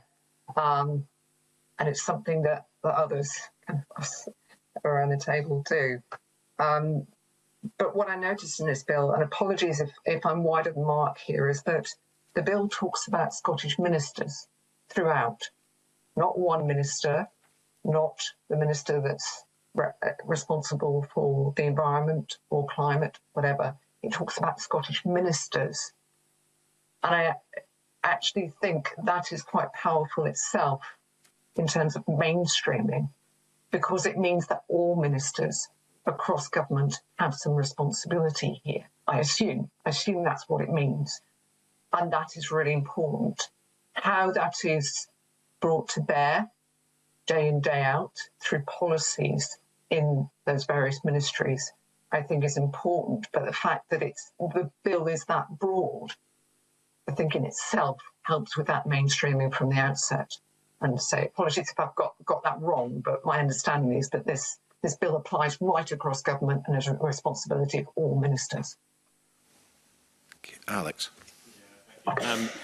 To your question, in terms of the organisation, biodiversity tracking, monitoring, reporting, delivering action is what we do. It's our DNA. So in terms of that mainstreaming within the organisation, we're there and we're chomping at the bit to move further forward. In terms of mainstreaming outside of the organisation, I'd really encourage government decision-maker and policymakers to look across the policy landscape, to look across the sectors and the mechanisms that exist there, and have an assessment about whether they are aligned and incentivising the overarching outcomes that we need for Scotland, or whether they are decentivising.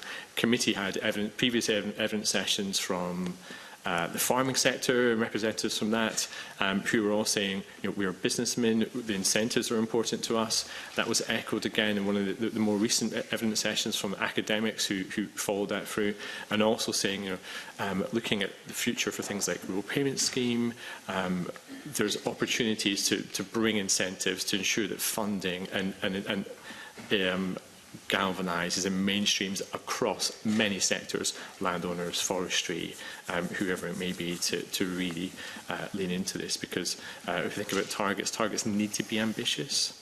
The timelines to deliver those are hard, and so there must be mainstreaming. Just before we move on, this is still in relation with public bodies' role in meeting targets. In 2018, the Public Audit and Post-Legislative Scrutiny Committee conducted inquiry into compliance on biodiversity and biodiversity reporting duties on public bodies. The committee suggested that there was a low level of compliance when reporting duty, and that was closely linked with a lack of compliance with biodiversity duty as well as reporting. The evidence suggested there'd be a lack of awareness on what the actions public bodies could and should be taken to comply with biodiversity duty. Is that still the situation? I suppose that's a question for Nature Scott. Is this still an issue, and is this something that we need to seriously address going forward, or are we at a stage now where that information is being provided to public bodies to ensure that they understand their obligations?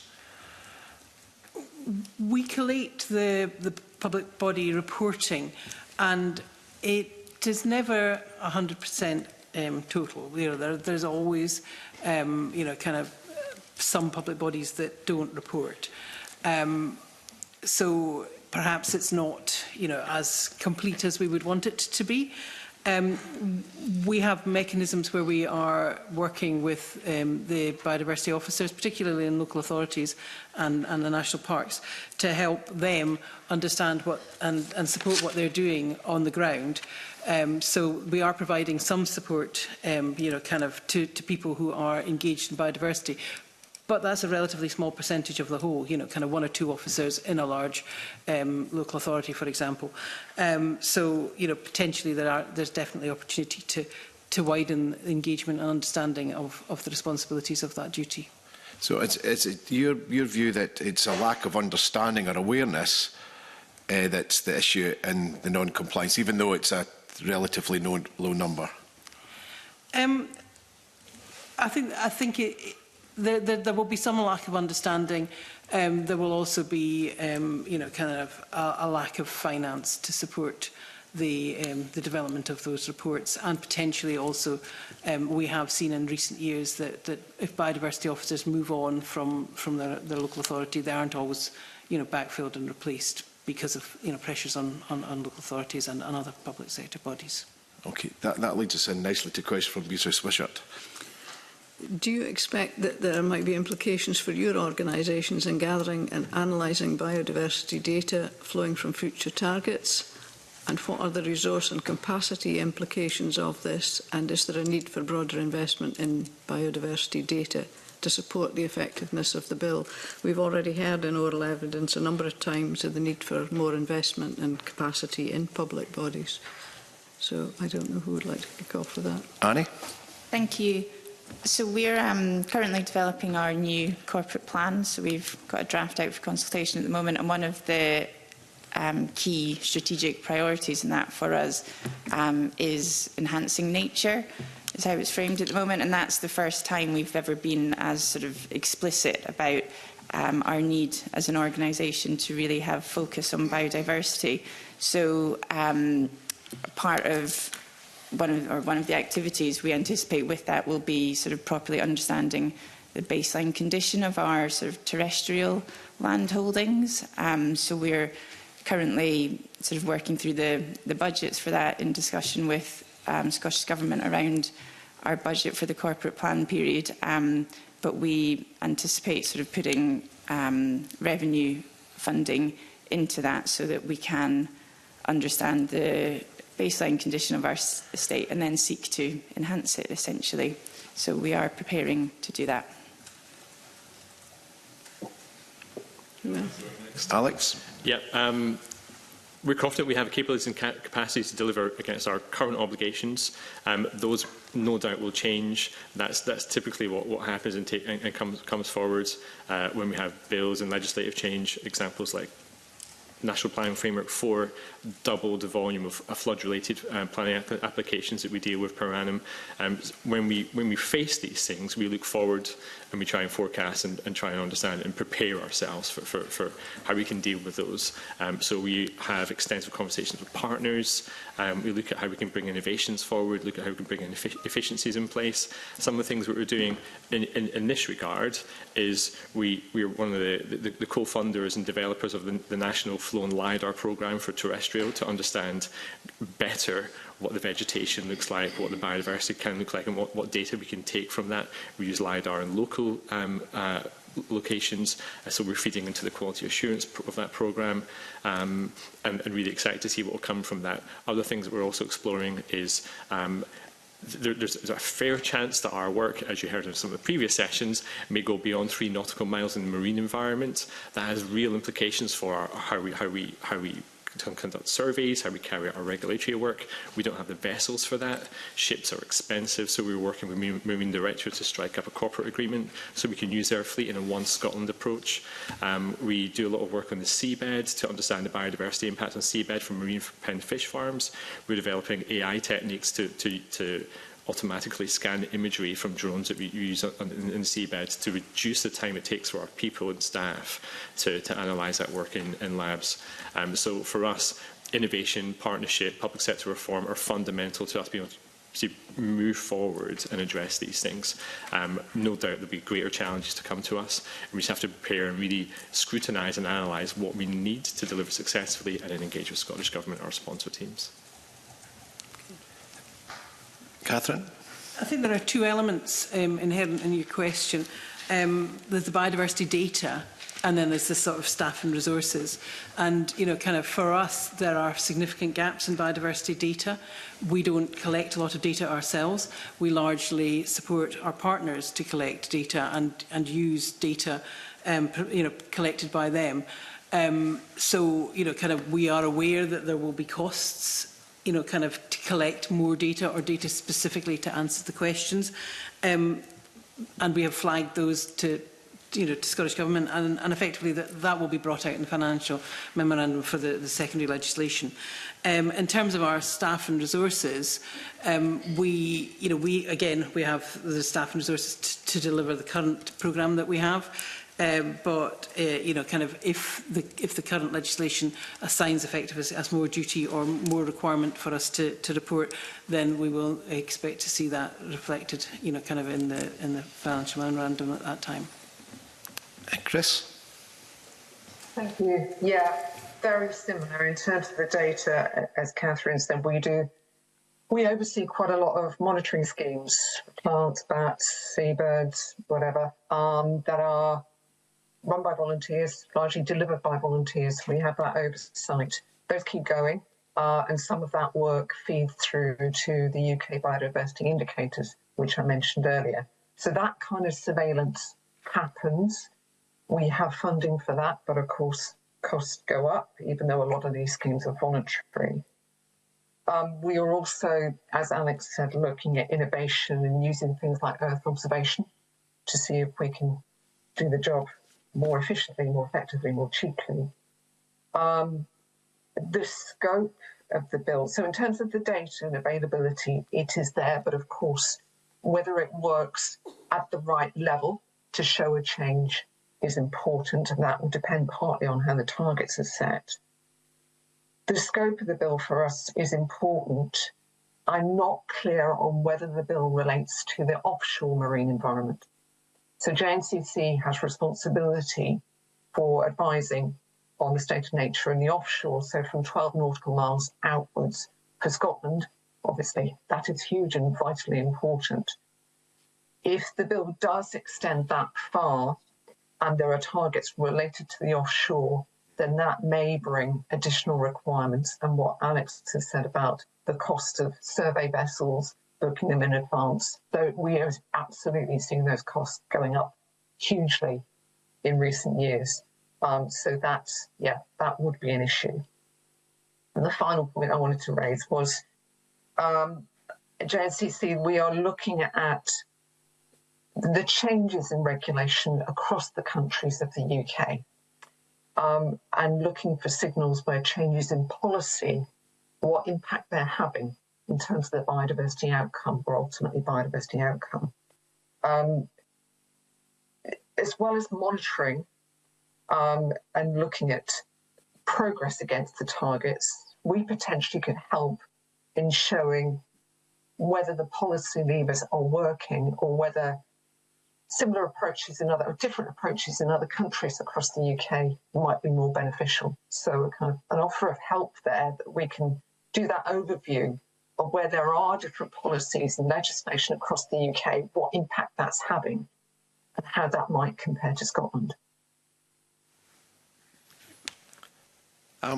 And just to wrap this up, you know, there's obviously biodiversity data is going to be absolutely key to this and key to the effectiveness of the bill. It's the fundamental basis of how everything's going to be measured and whatever. Will there be a view to organisations, public bodies like yourselves, looking at full cost recovery on the work to collect that biodiversity data? So, for example, Crown Estate Scotland, when they lease the seabed or they look at fish farms or offshore wind or whatever, will you be looking at licensing which will effectively cover the costs of gathering that biodiversity data as base data, but also the improvement over the time of a project? And I suppose the same question goes for Forestry Scotland, Scottish Forestry, I should say, or the commercial side of forestry. Should that cost be passed on, or how else is it going to be funded? Because I would have thought, quite obviously, there's not going to be the capacity, either resource-wise, financially, or resources generally, to deliver the biodiversity data that's going to be needed. So I suppose, Annie, to kick off. Thank you. So the developers that we lease to, I mean, when they're preparing their consent applications, will have to do a huge range of surveys, and the data that they need to collect and how that's reported, to my understanding, is kind of driven by Nature Scot and the Marine Directorate, especially for offshore developments. And then there will be a series of further sort of monitoring work required throughout the lifetime of their development. Now, as you may know, we've worked with the Crown Estate over the last couple of years to ensure that the data that our Scottish wind developers initially are providing or producing is then put into what's called the Marine Data Exchange, and so then that's made available publicly, sort of to anyone who wants to access it. So that data is sort of going into the system and being made available. There's no, we're not seeking any cost recovery. We're not seeking, we don't pay developers, they don't pay us, but the data is made available. But I think, you know, going forward, we need to make sure that the data that is being collected through all these different activities, be it public bodies or developers, working kind of in the coastal environment and the offshore environment, that all of this data that we know is incredibly expensive and difficult to collect is in a form that is then usable, and it's, you know, it's not just solely for the purpose of supporting, for example, an offshore wind farm development, but that it can really have wider uses so that we're able to kind of use it as efficiently as possible. Catherine, did you want to come in there? Well, I was just going to comment on the National Biodiversity Network, the NBN. So, you know, kind of we generally would expect, you know, kind of developers, whatever, to be submitting their data to the NBN. Obviously, we can't make them do it, and the issues of commercial and confidence quite often come into play. But, you know, there are existing mechanisms to hold data, and we would want to see them used where we can. Okay, thank you. And before we finish part one, I'm going to ask Mercedes Villalba if you've got any questions on part one of the bill. Thank you, Convener. Good morning, everyone. Yes, I have two questions. The first goes back to the issue of target topics.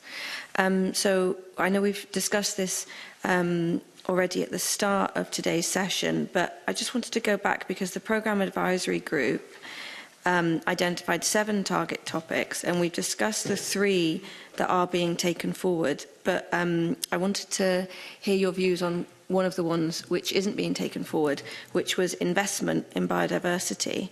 Do any of your organisations have a view on to what extent a statutory target on investment in biodiversity would be useful and help drive forward the changes that are required? Annie? So I think that's quite a complex topic and would be quite difficult to achieve with statutory targets. I mean, the Scottish Government are doing a lot of, I think, really useful work in this area. in terms of the, I think it's the biodiversity investment plan and their sort of market frameworks, trying to bring in private finance to help support a lot of this work. And I think a lot of it's in its infancy, although terrestrially we've got the Peatland Code and the Woodland Code. There's a range of activities that are being done. For example, in the marine environment, there's the sort of Scottish Marine Environmental Enhancement Fund, which is a really effective way of bringing in private finance from sort of users of the sea, which then Nature Scot and Scottish Government and ourselves then use for funding grants specifically for marine enhancement projects. So there's quite a lot of initiatives out there, but I think to try to frame it all with a statutory target would be very difficult, especially at this point. I don't think it's really developed enough to be able to benefit from a statutory target at this point. That's helpful, thank you. Would anyone else like to come in on that? Catherine? We have attempted to report previously for the Global Biodiversity Framework on investment in biodiversity, and have found that, you know, kind of, as Annie was saying, that, you know, there's an element of it depends what you call investment in biodiversity. So some things focused on another priority can have biodiversity benefits or disbenefits, and being able to say how much of that money actually goes to biodiversity is really, really hard. So, you know, kind of, I think that uncertainty that is created around that was one of the reasons why I don't think that has necessarily come forward. Okay, another question? Yeah, did Dr. Tuckett want to come in on that at all, or? No, I think basically support what Catherine's just said there. I think it is complex, and I suspect if there was a target on investment in biodiversity, you might spend quite a lot of time trying to figure out what that target should be, whereas the others, which are much more direct, perhaps should take precedence. Not to say that investment in biodiversity is not important, it really is, but to have a target for that in itself may bring perverse incentives. Brilliant, thank you. And the second question was around consultation on the targets. The Scottish Government, in its evidence to the committee, said it didn't envisage doing any formal public consultation. And I wanted to hear from your organisation's experiences of engaging with the public and people affected and obviously living in the environment, what your view is on the need to carry out public consultation on the targets specifically.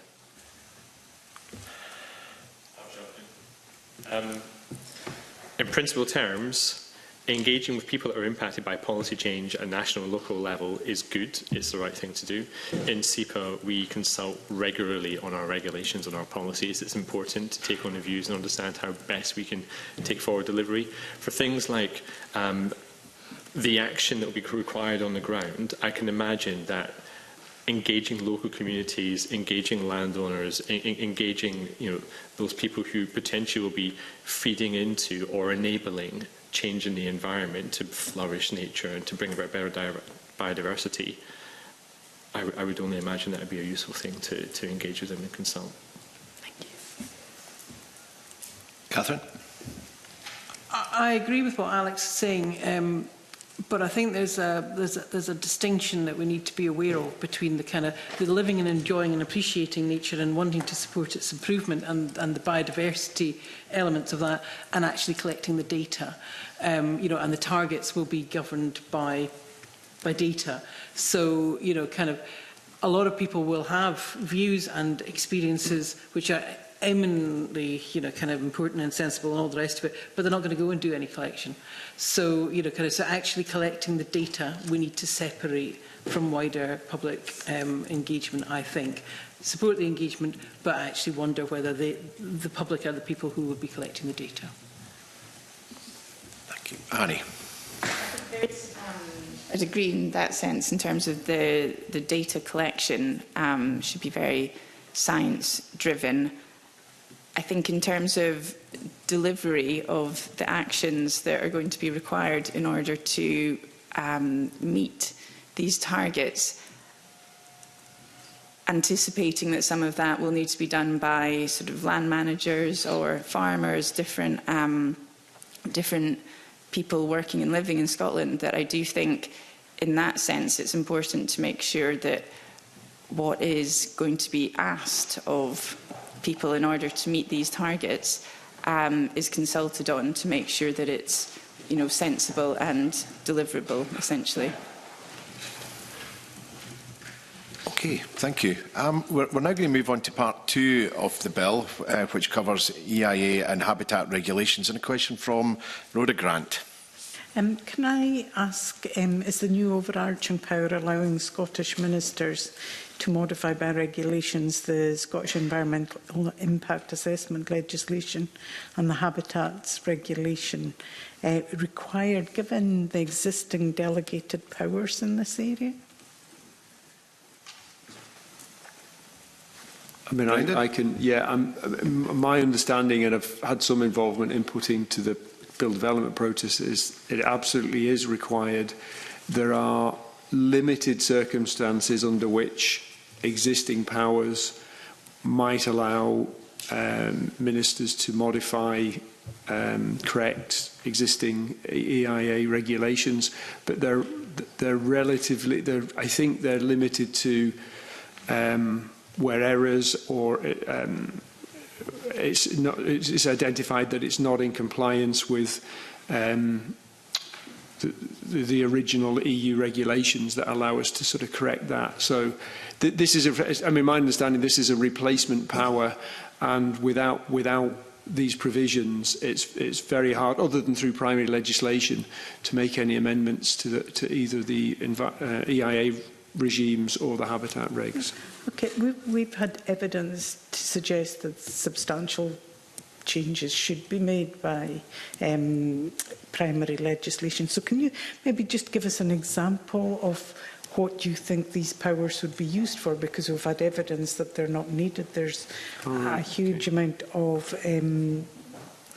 leeway within the existing regulations to allow people, for example, to protect other species as well. But there is a fear that having those powers might mean that real big changes are made without proper scrutiny.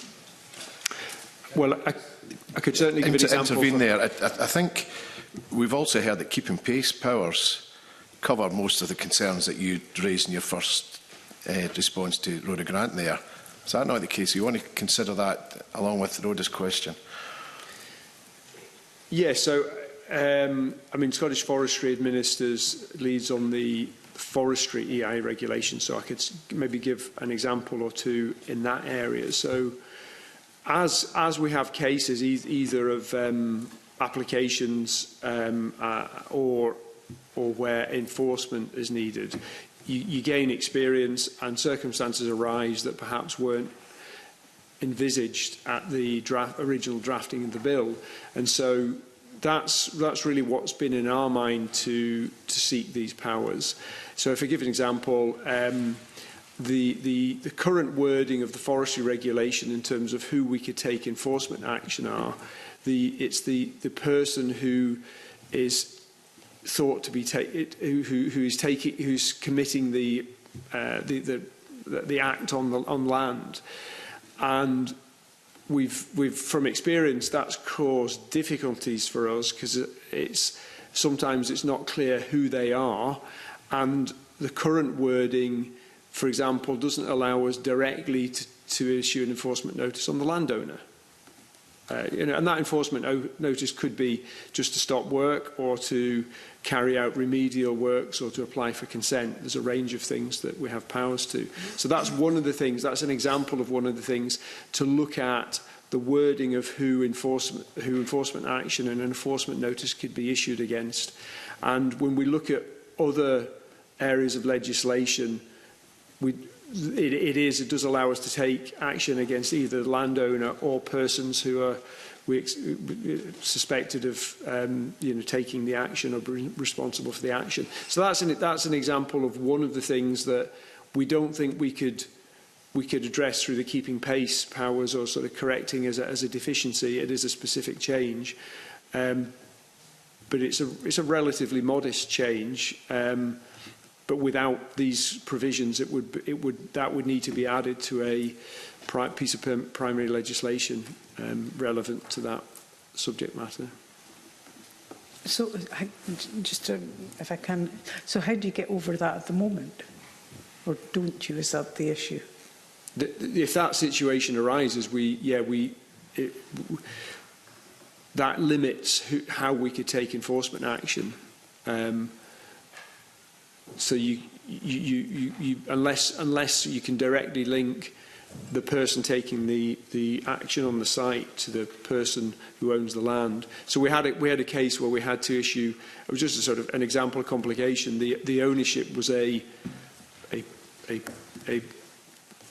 think it was a partnership, so we had to issue it to the partnership, to each of the individuals, and then there was a further complication in that it was let to somebody, and so we had to, and we found that we were limited by the powers of enforcement, and this would clarify that in terms of landowners being clear about their responsibilities and reducing the risk of challenge should we take appropriate enforcement action, but it doesn't quite fit with the current wording. Okay. Are there other such instances where this is required? I mean, given that that's an issue, could that be an amendment put in this bill to allow that to happen, that narrows down the scope of the regulatory power that's being implemented through the bill? I mean, there are other examples. I mean, you may know the forestry regime has been in place since 2017. There's been well over 2,000 screenings and a relatively small number of full EIAs and a few dozen cases of regulatory enforcement. But we haven't had cases go to court, so we haven't had sort of case law and the court express an opinion on how they've been administered. We're now currently in a situation where we have some cases that are in that territory where we're getting legal advice on, and we expect that's likely to flag up either areas of deficiency or areas that would benefit from clarity. I mean, I could give you some examples, but the specifics of what's likely to arise out of particular cases, I can't forecast at the present time. But those having lots of legal scrutiny on how the regulations have been used is actually quite useful in identifying, areas of practice that might need to be revised or improved, but also areas where the regulations are actually cumbersome or difficult to administer. Okay. Do any of the panel have a different view? Sorry, just before you come in, you've given us one very, very technical response, which I must admit went right over my head.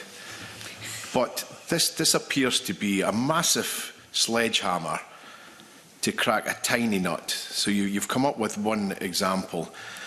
These are huge overarching powers, and it's still not clear why there needs to be these massive powers to resolve an issue that you've had like that. And you've also said things that might happen in the future. But I don't think, as a committee, we find it very easy to pass legislation which is just in case legislation, particularly when these are overarching powers are going to be hugely extended. Do you think it's proportionate to address the one solution, the one issue that you've had?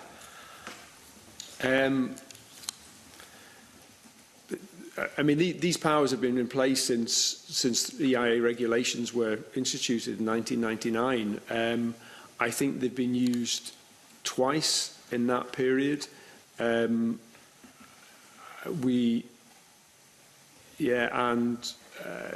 I don't think there's much evidence of sort of overuse of those regulations. The only formal, I think the only formal change to the 1999 forestry regulation was in 2017. That came to this committee, was part of the parliamentary process.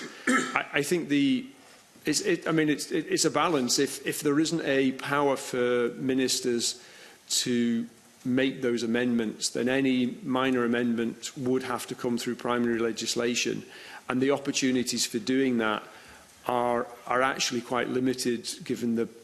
My understanding is, given the sort of parliamentary schedule and the number of bills that are where it would be appropriate to make those changes.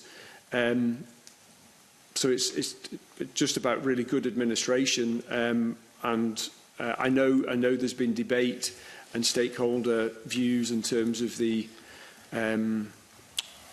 particular arrangements for the regulations and the provisions that are in them that could adjust that balance. But I think there's a genuine need to have that flexibility that has existed, that power to Scottish ministers to make changes relatively efficiently in a timely basis, certainly for EIA regulations, which is my area.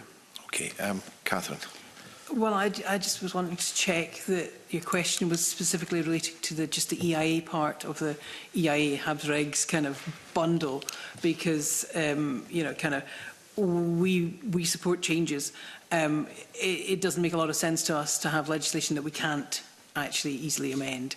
So, so giving the power to change it in relation to changing technologies, kind of climate change, all that kind of thing, that seems sensible to us. The way it's done is another question.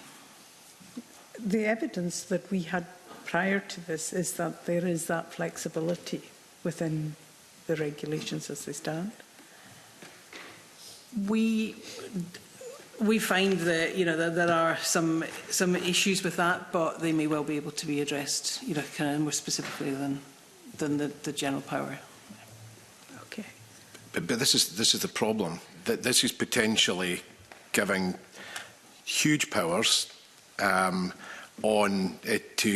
create more flexibility in areas that we're not sure actually that's required. So I suppose, without putting words into Rhoda's mouth, what flexibility do you currently have, and how do you use that flexibility? And also, where don't you have flexibility that you might want to use it? Because up to now, I think the only example we had from the ministers, the government, were the ability to use digitised documents rather than paper documents. That is the only example we had from the government build team. So what flexibility do you have at the moment, and what flexibility don't you have that you think these overarching powers could deliver for examples that exist now, not something that might or might not occur in the future? Well, that's why we wanted to check whether it was EIA or Habs Regs that we were specifically talking about. Well, both. Well, yeah. Both. Right. Okay. That's different. We would like to see the powers for the Habs Regs brought in. There's been quite a lot of discussion, particularly about Regulation 9D, and that apparently gives powers, more wider powers. We don't see that as such, kind of operating within the existing legislation. We would say that things like de-designating SACs and SPAs under the Habs Regs, it's mentioned that it can be done, but there's no clarity on how we would do that. There's no clarity on how we would actually change the designated features on sites. For example, if we've got lots of open ground and then the trees come in, how do you add in things that aren't necessarily European features, that are perhaps SSSI features? That can't be done at the moment. There's a lot of things like that just amending kind of conservation objectives to take into account reality and the conservation in climate change, for example. That flexibility doesn't currently exist from our perspective. So kind of others have a different perspective, and I understand that they've already represented that. But our view is that 9D does not allow us to easily adapt the UK site network, which provides us with problems. But just on that example you had, are NatureScot currently utilising the ability to add missing features So, for example, in the Cairngorms, in the recent visit we had, there was, birch and willow in some areas of open space. Are Nature Scott using the ability to add missing features? Is that not a tool that you've got without, again, providing extensive extra powers? The problem with birch woodland particularly is birch woodland is a SSSI feature. It's not a European feature. So we can add a UK feature onto European legislation, and the two don't match very well at present, and that's part of the issue. Okay. Alex. I'm going to say a supplementary, but this is definitely not my area of technical expertise, so I'll hopefully not be going over people's heads. I think the principles of the proposal, as we understand it, is about keeping standards and having the framework and the tools that exist for public bodies, statutory consultees, up to date with the right standards. There are some, as I understand it previously, the powers were lost through EU exit. There's different advice maybe it's been received in terms of keeping pace, and maybe I don't have sight of that. So that's a separate matter.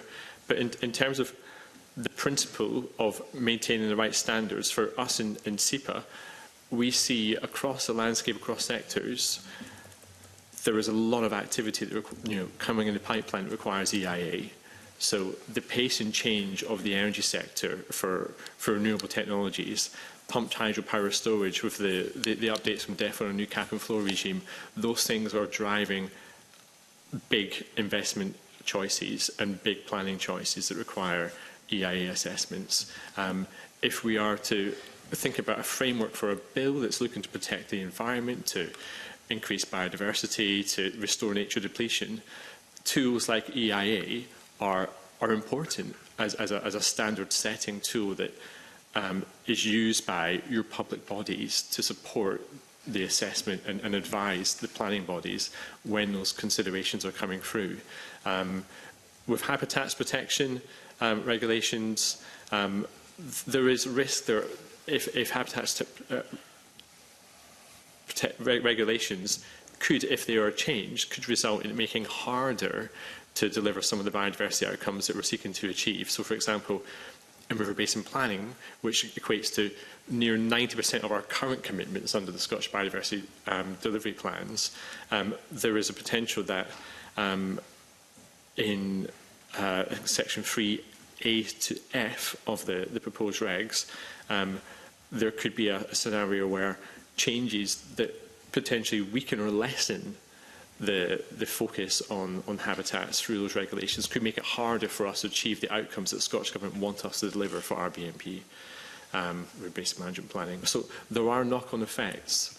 Some of it is very technical, but in principle terms, we're supportive of the Scottish Government seeking to put in place control so that they have the toolkit available to them to maintain the standards and flex those over time if they need to do so. Okay, thank you.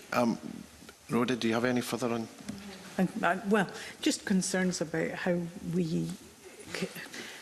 It is our job, I guess, to keep checks and balances within government, and the real concern is that this is a really wide power that could be used, and we're making legislation for not this government, but for governments for the next 20, 30 years, that this could be used to actually cause damage rather than to improve and protect.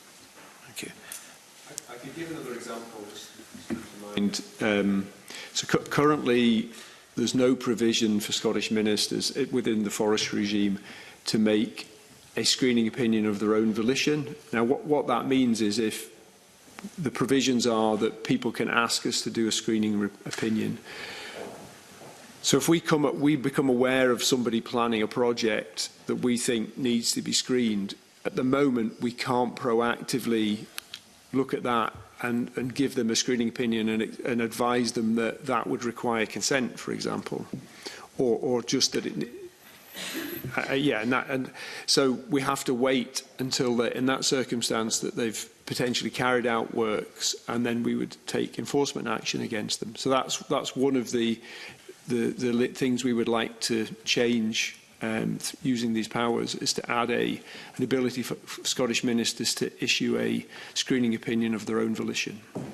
It used to exist, and it exists in some other regimes, but it's no longer in the current 2017 regs. Okay, thank you. I'm going to move on to questions from Mark Ruskell.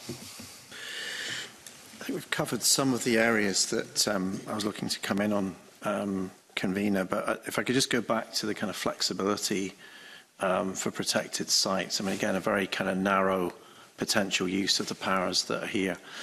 Catherine, to what extent, I mean, is NatureScot actually using those powers under 9D and 11? I mean, I got the impression that there was a reluctance to really kind of look at adjusting the site network or making kind of changes that could allow a kind of wider landscape scale restoration. You know, can you sort of tell us how you're using the existing system that we have already to make changes and variations where it makes sense to improve the environment? Well, our understanding of 9D and 11, which includes reference to removing entries from the register, but we have no information on how we could do that. So, you know, there are some restrictions, or, you know, from our perspective, on how we could actually use what seems to be, you know, kind of quite a broad power, certainly for 11 and for 9. You know, kind of, it makes reference to the UK network, and my understanding is effectively lots of this was established at a time where we were dealing with increasing populations and increasing, you know, kind of biodiversity was looking good. So lots of stuff is aspiring towards maintaining numbers that perhaps we have no real ability to do these days. So we potentially would be looking, are tasked with with favourable conservation status requirements, which are incompatible with what's happening on the ground. So, you know, kind of, and what they would want us to do isn't always what people on the ground want us to do. So we are kind of a bit stuck in many situations to actually deliver stuff on the ground, which includes flexibility, which is one of the things that we want to see through changes. But, I mean, if you're saying that NatureScot doesn't know how to apply 9D and 11, isn't that something you should just ask the Scottish Government about, how you can adapt the site network to meet the challenges of the natural environment in the 21st century? I mean, it seems that there's powers there and they haven't been used. There's a bit of caution. Why can't we just kind of work with existing powers rather than change them? Well, we could if we received direct guidance from the Scottish Government that they wanted us to do that. Okay. But, you know, kind of we are not in the position to be able to do that ourselves. Yeah. I think that's part of the challenge of this bill, is that we don't know exactly how the government will use these powers, so we're all kind of gazing into crystal balls, really. And then just in terms of guidance that's available to NatureScot officers on the ground, I mean, is that kind of routinely updated in terms of the site network? And because I'm hearing that there is some inconsistency in terms of the way that's being applied, and that in itself is causing some issues in terms of decisions about particular features that may be allowed to expand onto other designated areas. We haven't routinely been adding European sites since, you know, kind of pre-2017. So we have added some features in some places, but we haven't changed the site network. As mentioned, we don't de-designate stuff, even when the features are no longer present, you know, for climate change or whatever. If the geese have gone, then, you know, kind of we're still stuck with the site sort of thing. So I think the flexibility that you refer to probably comes in mostly in sites where the feature is obviously gone and isn't coming back. Then we have to manage the site as it is and manage the land as it is, and we would work with owners and occupiers to do that in a sensible and sympathetic a mechanism and a way forward. But where there are still features that the site has been designated for, then we are very much bound by the legislation. Okay, Okay, thanks. Can I bring in Chris at this point? Thanks. Yeah, I think habitat regulations and environmental impact assessment, I'm in two minds on this, and the evidence that we gave was sort of both ways in terms of, as we've discussed, climate is happening. As Catherine's just said, there are some sites where the features, whether they're species or habitats, are just not there and they can't be there. And so the ability to adapt to the network and take out certain sites and make those changes is just a practical thing to do. But then again, having said that, the HABS regs in particular really are vitally important. They're protecting the most precious habitats and species. And so we alter those, we amend those kind of at our peril, but at least with very great caution. And also still thinking about the international dimension of that. This is important in terms of the Global Biodiversity Framework again. So yeah, I am very much in two minds about these changes. There seem to be some very practical reasons for doing it, which need a look. But as you've said, are there other ways around it?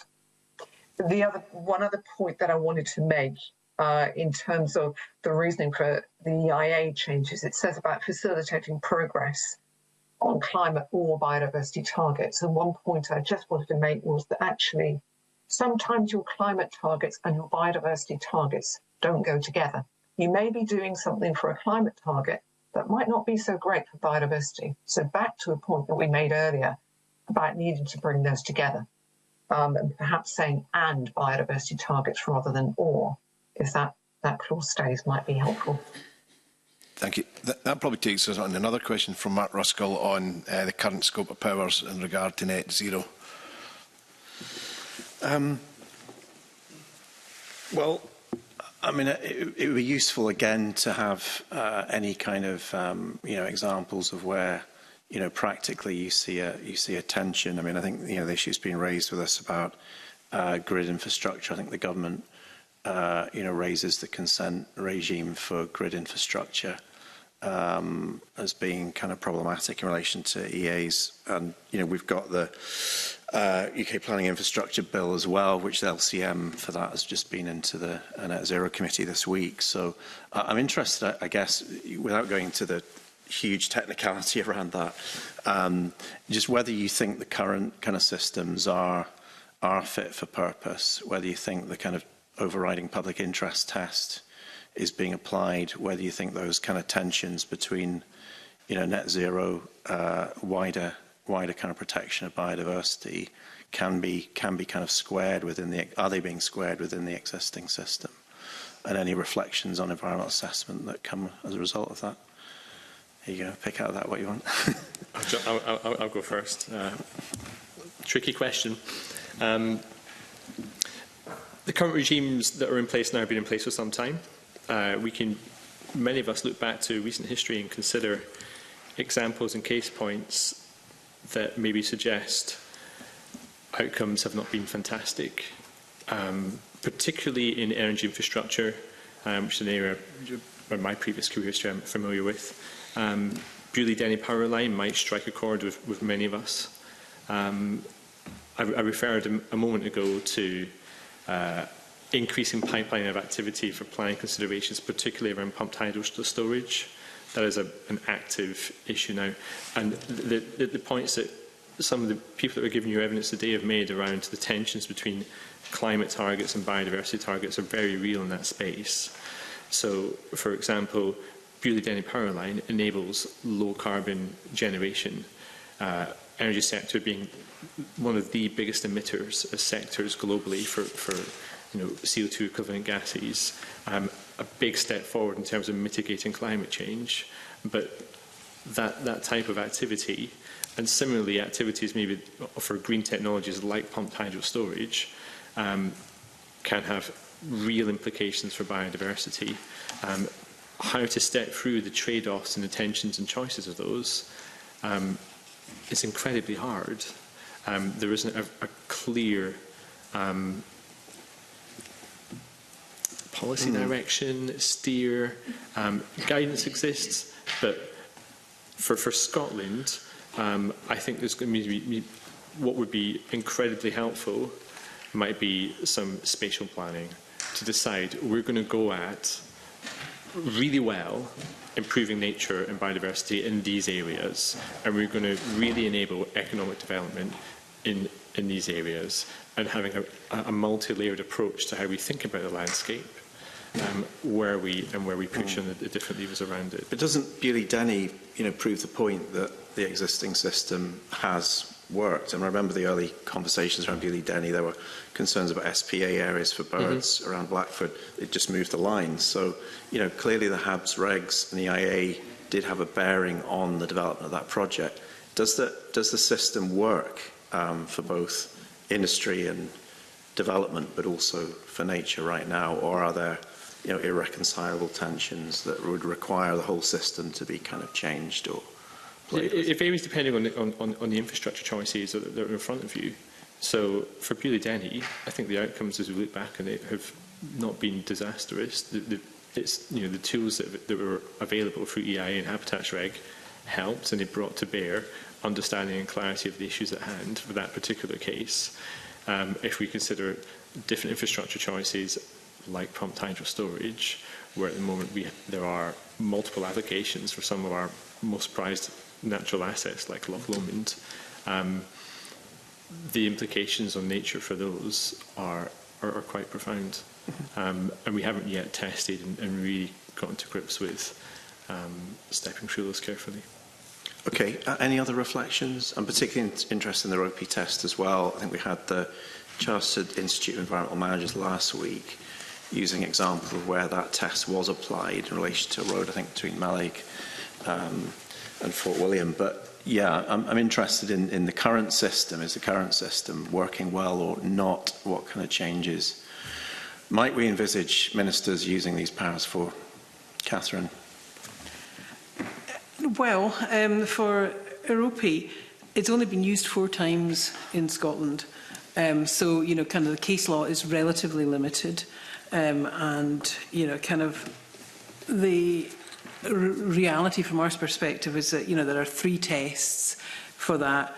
Is there any suitable alternative? The, imperative and overriding public interest element, or the necessary compensation, all have to be brought in. So for lots of the changes, potentially only one of those tests is going to be applied. It's going to be passed. The overriding public interest one is probably a goer, but some of the other ones aren't.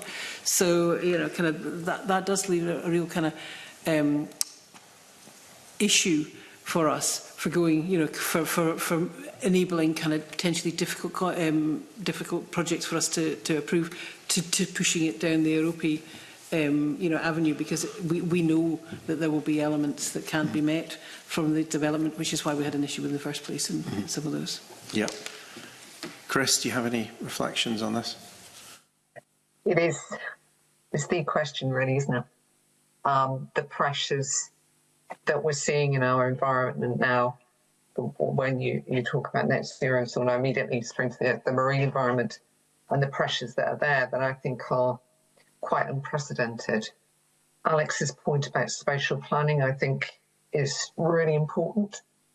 To look very strategically at what goes where in terms of development, what areas are truly precious and should be preserved for the environment and for biodiversity. I think the system does work because it asks the questions and the right questions. But equally, there is also the demand that we're seeing increasingly in England that the process is too slow. Or it might be a barrier to growth and development, and there may be alternatives. So I think we are right in the crux of this dilemma now. We really are. The pressures are huge. I think whatever changes we make to legislation for that reason, we must think about very, very carefully. In England, you mentioned the Planning and Infrastructure Bill, the UK government bill that's going through Westminster at the moment. There is a lot in there about compensation. Some of these habitats really can't be compensated for. And I have to say, I don't know what the right answer is here, but I just think at this point we step very carefully in terms of thinking about how we change our legislation, what we do, and what balance we have between growth and environment, and think long term. Because once some of these habitats are gone, they will not be there, and they are providing a service to us. So I haven't really answered your question, apart from saying that the right questions are being asked in the legislation as it is at the moment, but I appreciate that we need to look at that in order to deal with the economic and climate pressures that we have today. Thank you. Annie or Brendan, do you want to come in on this? I mean, I suppose from our perspective, we're neither a regulator nor a sort of statutory advisor. We require that our tenants obviously have all their consents before we'll grant a lease, but we don't get directly involved in the regulation process. So, yeah, I won't offer any further thoughts. Okay. I mean, just an observation, the EIA regulations is very much about the process of gathering and how you analyse environmental data to inform a decision within a regulatory regime. I think it can be and often is very complicated, very involved, expensive for developers. I'm not sure the same questions have been asked in Scotland as have been in England about simplifying that. I think there's much more emphasis on doing that properly and rigorously. And I think, you know, that's what certainly we are doing as a regulatory body. But however, that is almost different from the policy that goes around the decision as to, you know, it's about making an informed decision. It's what are the impacts, what's been lost, what's been gained, and reaching a balance on those. So I don't think this legislation, this changes that. It's the EA regime and the legislation sets out the procedures and the policy, and that currently is quite complicated. But equally, if used properly, it is rigorous and robust. But the question as to how you reach a decision once you're informed on that, about that information and the impacts is a different one, and is a policy one, and a trickier one, in fact. But I think that's really what Chris is pointing out. Yeah. Yeah, thanks for those responses. Just a question to Chris. Do you think the EIA that this will deliver, if you like, if the bill goes through, is going to be compatible with the direction of travel in England with environmental outcomes? Are we going to have issues further down the road?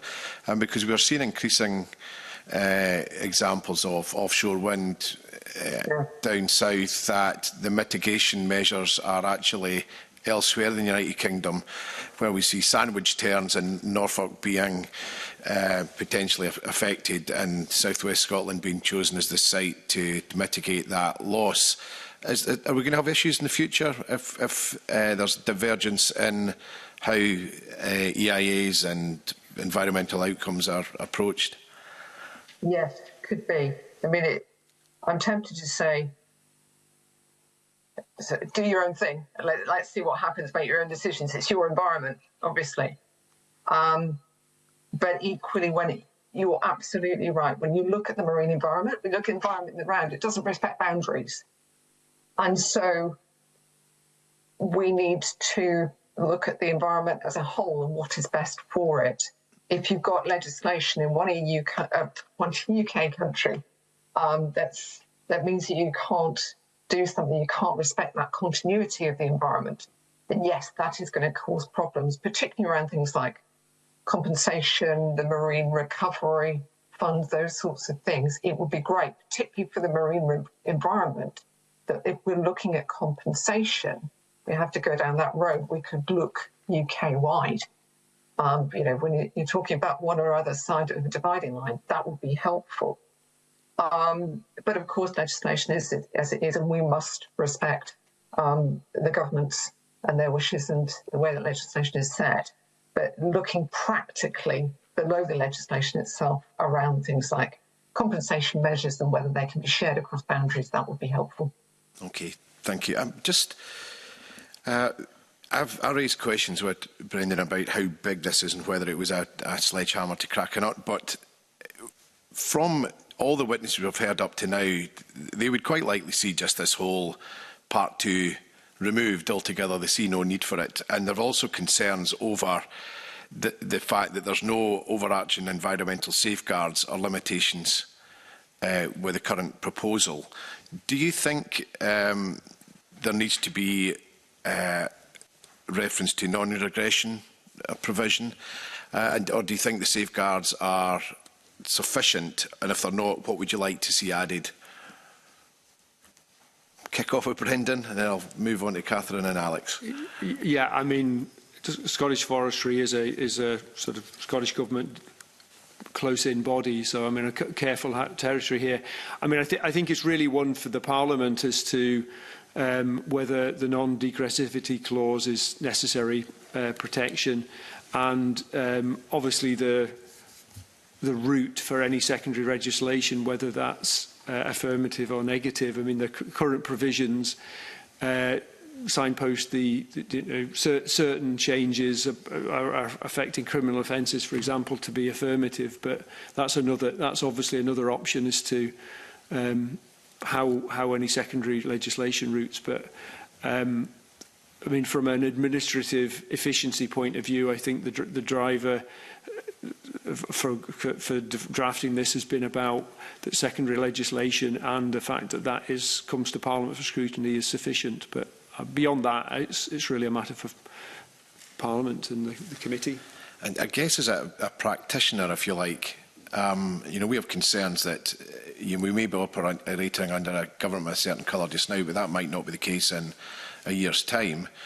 And I suppose the question is, are the safeguards in place to make sure we don't damage nature in the future? So I suppose that's the angle I'm coming from. Catherine?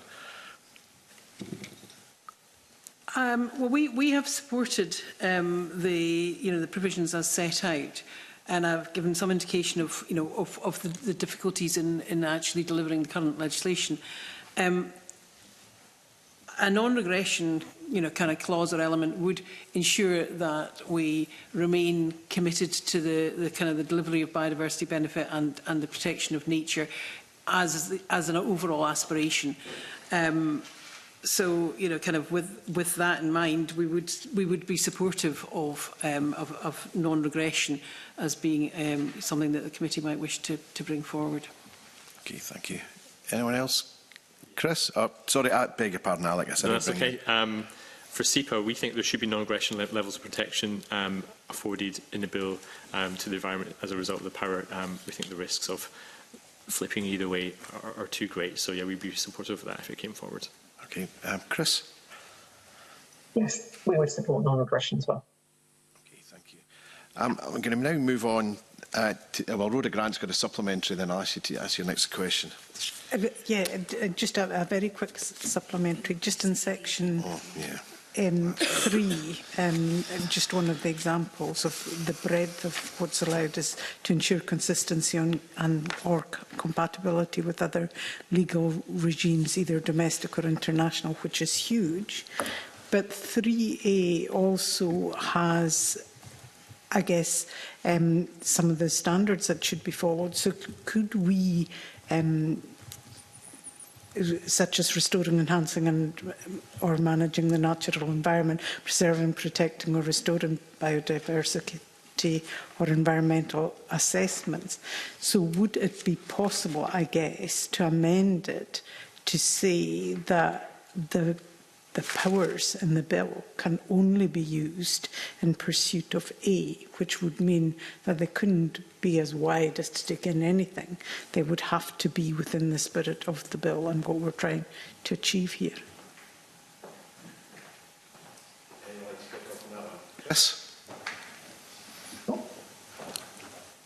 Is that me? Sorry. Yes.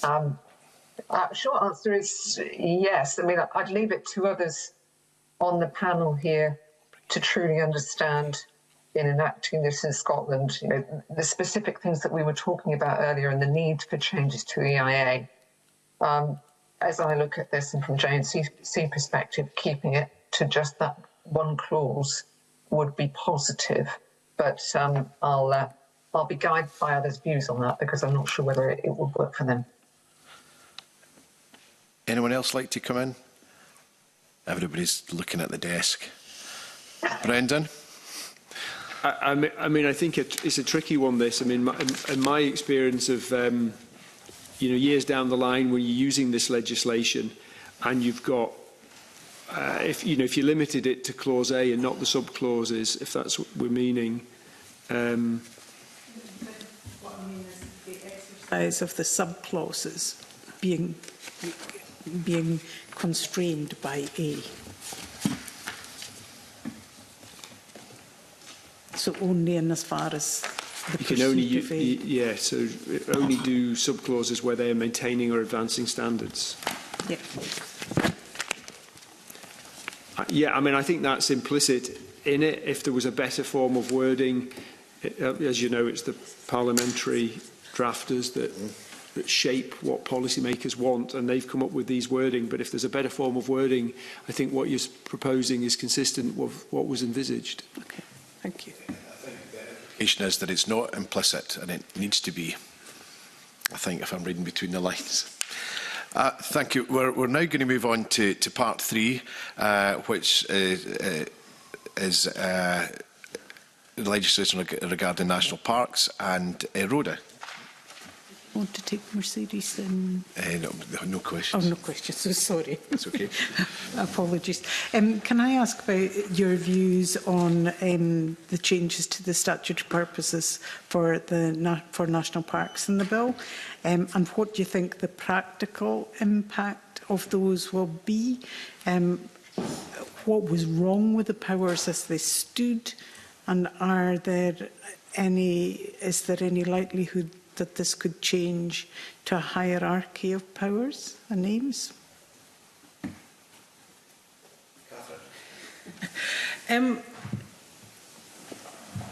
My understanding is that the detailed wording of the changes was largely just a function of updating and modernising and reflecting the current operational practices more than anything, kind of profound. So I don't think there was anything necessarily wrong with what was there. I think it just didn't necessarily reflect everything that it could or should do, particularly in a climate crisis. So, I think it's about taking into account wider environmental issues and pressures.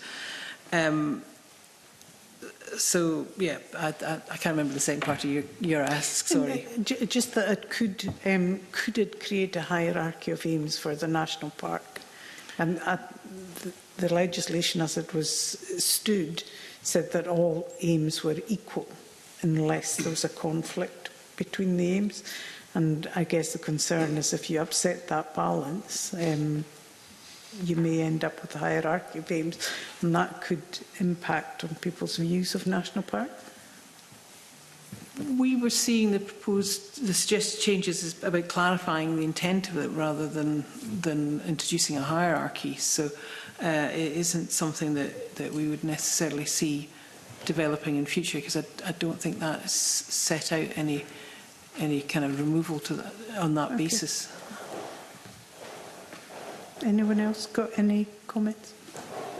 I wonder, are there any particular elements of the powers that maybe you think might give rise to a hierarchy of aims? Or is there particular aims that you're concerned about? Well, certainly, and this is me going back to when the bill went through initially, there was concerns about local economies, local cultures and the like being secondary to the other aims of the main aim of the national park, to preserve obviously the nature and biodiversity of the park.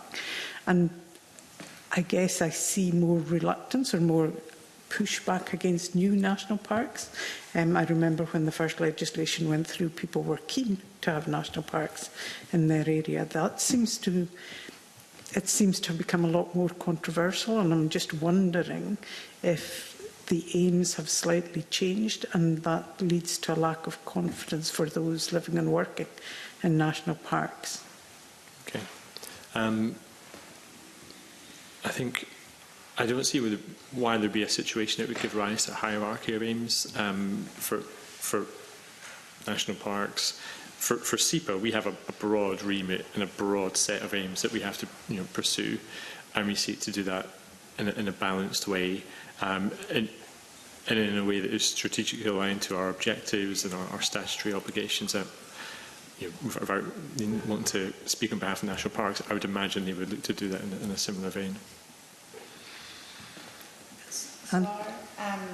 Our Glenlivet estate is partly within the Cairngorms National Park, and so as part of the management of that, we're currently developing what we call our sort of Glenlivet 2050 vision. So looking forward to 2050 to understand, what the local community and what other stakeholders there would like the estate to essentially look like and be delivering in 2050.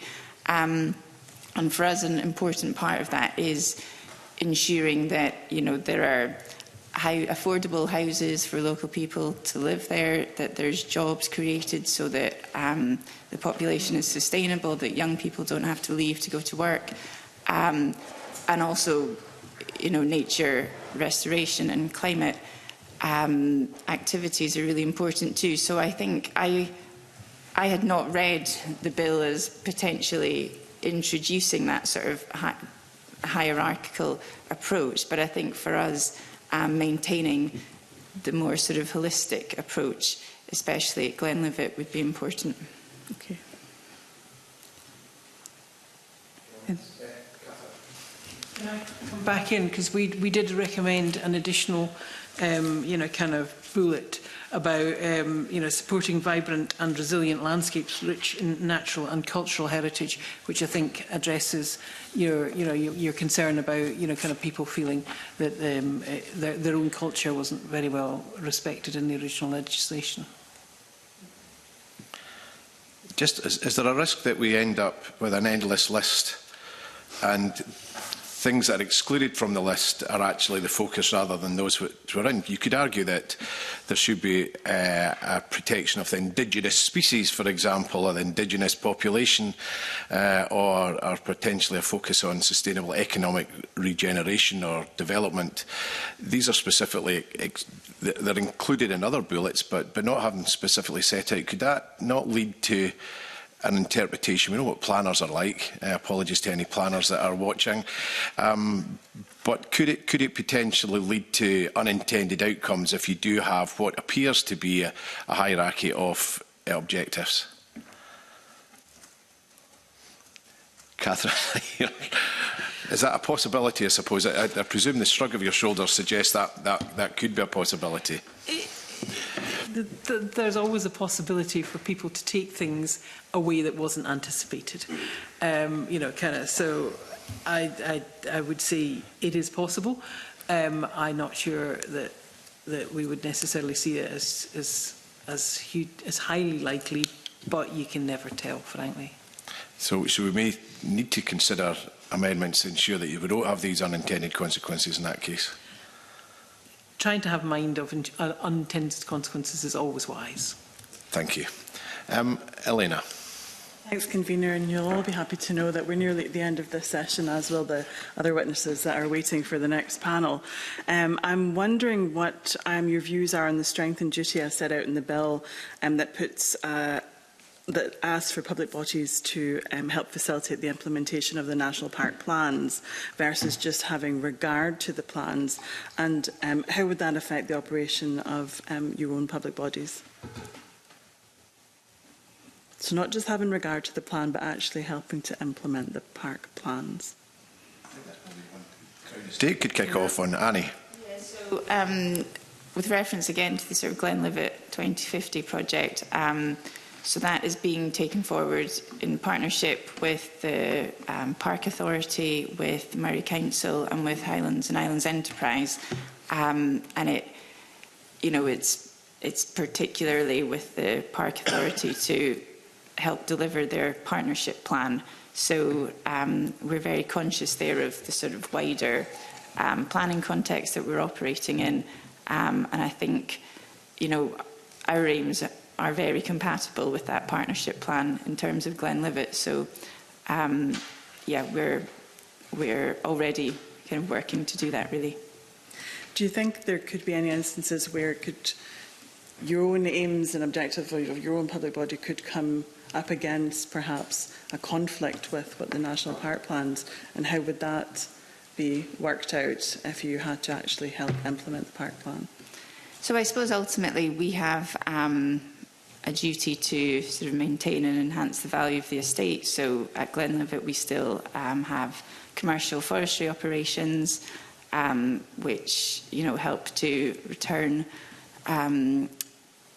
revenue in terms of the rural estate there. So we need to ensure that we're sort of managing that balance of providing a commercial return but still meeting these wider aims, which I think is entirely feasible. And we want national parks to be a sort of thriving, living place, and not just solely a designation.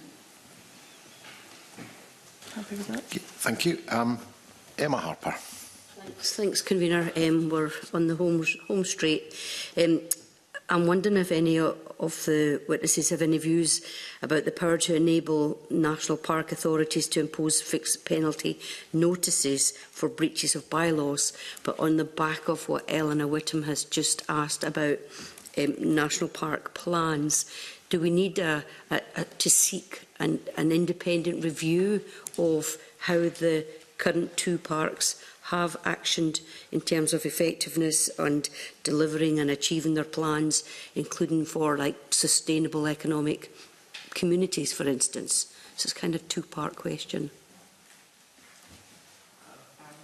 But I'm afraid I don't have enough knowledge of the park and its what it's been delivering. One for you, your current experience in national parks and how it would play a role. We are obviously supportive of people obeying the law. So the need to to introduce fixed penalties, to ensure that happens seems a reasonable expectation for us. I can't really remember the second part of the question, sorry. There's been calls for independent reviews of the two national parks because it's been 20 years, and I'm just wondering about whether we should be calling for an independent review of the parks. We have not come to that conclusion ourselves. We are very supportive of the national parks. And support them in delivering the park aims and their own particular plans. So it isn't something that we would necessarily ask for here, because we think they're doing good jobs as themselves independently. Alex. Hello. I'll maybe try and respond to your first part of your question. With regard to fixed penalty notices, in SEPA we have powers and have been using powers for fixed and variable monetary fines for some time now. They're a very effective tool for our compliance teams and our regulatory work to deter bad behaviour, bad outcomes. And so in that regard, if they are used proportionately and effectively, they should bring about better outcomes for behaviour and impact of the environment in the parks. No comment on your second question about the need for a review on national parks. Okay. Thank you. I'm just going to sneak one convener's privilege, one at the very end for Brendan. How does Scottish Forestry, and I know you can't speak for the whole commercial forestry sector, how do you see your plans? We've heard about the trees, you plant them and it's a 30 to 50 year kind of cycle. You've got to work to the UK Forestry Standard, which is reviewed on a regular basis. How do you think that's going to fit in if you are then looking to plant in a national park and you have to deliver on the back of what the national park plan's objectives are? How will that work in practice in those areas? Will it put you off planting? Will it potentially disincentivise commercial forestry companies looking to invest if they've got to pay regard to rather than or they've got to follow the plans rather than just pay regard to them? I think, yeah, the presence of national parks very much does have an impact on the type of forestry, both the management of existing forestry and new forestry. I mean, that's the first way that plays out is each local authority, and in this regard, national parks, has a forest and woodland strategy. So they've got a duty to prepare that and set out what, how their priorities for the management and expansion of woodland.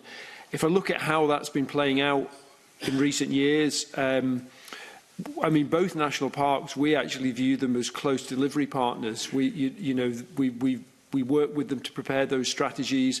We've, in fact, tailored the forestry grant scheme incentives, the recognised priority areas identified by their national park.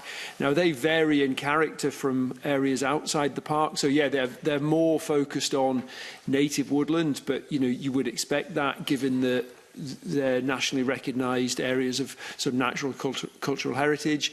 But they do also, picking up the production and the jobs, they do also take account of productive woodlands, and in particular, well, I mean, both parks do. So it is recognised, and there is definitely scope for more productive woodlands. There's just, full stop, is there's a higher level of sensitivity within the national parks, and if we look at what's happened in national parks, it's a different balance of woodland creation. It's much more about woodland creation through natural means, both like deer management and natural regeneration and native woodlands, and much less about through non-native conifer productive woodlands. That can occur in national parks, but the opportunities are more limited. And I think that's entirely consistent with the kind of regional, national responsiveness to the sensitivity of the landscape, and it's what you would get if you rolled out regional landscape partnerships across the country. Different areas the different characters are suitable for different types of woodland and different types of forestry. Just Dumfries and Galloway in particular has got one of the most intensive commercial forestry areas in the whole of the United Kingdom. Indeed, probably one of the biggest areas that Scottish Forestry manage, extensive commercial woodlands. Are you concerned about the potential for the Minister to designate Galloway as a national park, and will that cause you issues with your plans that you've got currently on commercial forestry? I mean, if I just clarify, Scottish Forestry is the regulator, and we have a role in administering incentives. Forest and Land Scotland manage the Minister's estates down there. We have input to that process to make sure that any decision is informed by the understanding the impacts on forestry. I mean, it will have an impact on regulation, because actually national parks are recognised as a sensitive area within the EIA regime. So more projects need to be considered, screened, and the considerations are more focused, you might say. I think so that would have resource and sort of cost implications for government and for the forestry managers down there. I think it is likely that and this is what we've seen, that if you designate a national park in an area, it will influence the type of woodland creation that occurs and the management of woodland down there. So it will be if that decision is made to designate, and it's very likely to mean there'll be less new commercial woodland, just because that doesn't fit with the balance that a national park is seeking, and it may influence the existing woodland in terms of the pace and the rate at which that diversifies. Okay, thanks very much. Thank you very much for that time this morning. I know we started a bit later, but we also took a little bit more of your time than expected. So very much appreciate your contributions this morning. I'm now going to suspend the meeting for a short comfort break and to allow a changeover of witnesses. Suspend this meeting.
Welcome back.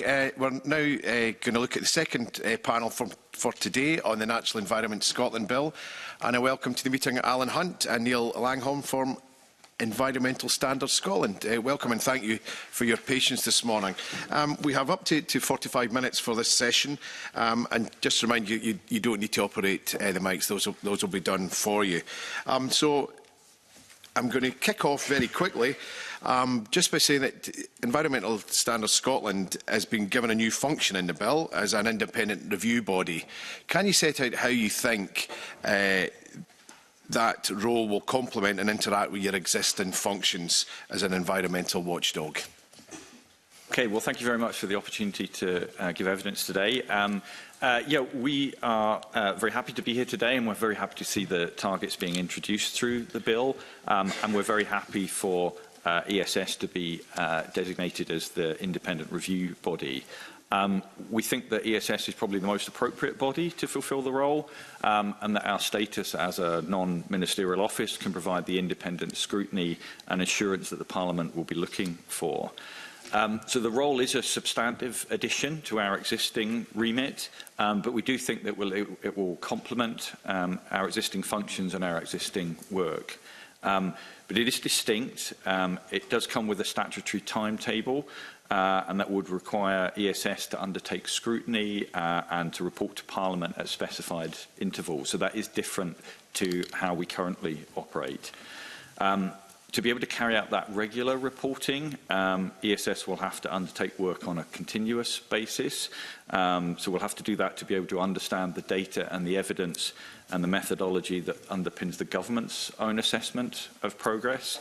And we'll have to do work to examine what other evidence is out there to support our own independent assessment of progress. And we'll also want to, I think, to examine the action that's being taken through policies and programmes right across government to check whether that's sufficient to ensure that we're on track to meet the new targets.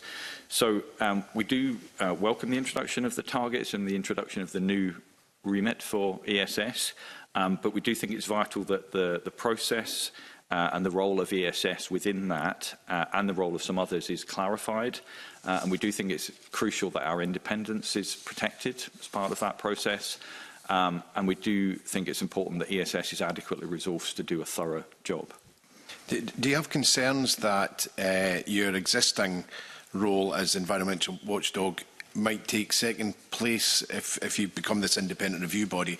Do you think you need more resources financially and manpower-wise to be able to carry out those functions efficiently? We would have concerns if we weren't properly resourced to undertake the new role. So this is a substantive new addition to our role, so we do think that we're going to need more resources and more personnel to be able to carry it out. So we've input to the financial memorandum that's with the bill. So Scottish Government approached us just before Christmas and asked us to put together some estimates of what resources we would need. So the figures that are in the financial memorandum reflect what we've put forward. That kind of reflects our understanding of the role at the moment, but it is there is a bit of variation in there because we don't know exactly what the role will look like. We don't know exactly what the targets will entail. But if it is properly resourced and we do get the extra personnel and so on that we need, then we do, as I said in the start, think that this can complement our existing work. But we are very clear that and our board has been very clear on this, that one of the principles that we've kind of set out is that if we are to take on new roles, then they need to be properly resourced, because if they don't, then they'll be taken away from the scrutiny that we're able to undertake of other areas of environmental law. Okay, thanks very much. Emma Harper. Thanks, Convener. I will be succinct. Is the framework set out in the bill for review and monitoring functions, is it sufficient and robust, and does it ensure independence from yourselves? And because your evidence sets out, for example, an amendment that you would like to see regarding providing reports directly to the Scottish Parliament. So just want to hear your thoughts about that. So, as I said in my first answer, we do think there is some clarification of some of the elements of the process for reporting and monitoring and scrutiny that need to be made. One of those is, as we highlighted in our written evidence to the committee, that at the moment the bill envisages that we will provide our reports to Scottish ministers, who would then lay them in the Parliament. We don't think that's appropriate because of our status as a non-ministerial office. We are directly accountable to the Parliament rather than to ministers, so we think it would be more appropriate for our reports to be laid directly in Parliament. We have had some discussion with the bill team and the policy officials in Scottish Government, and I think they kind of have taken that away to consider that. But that's certainly one element of the process that we think could be clarified.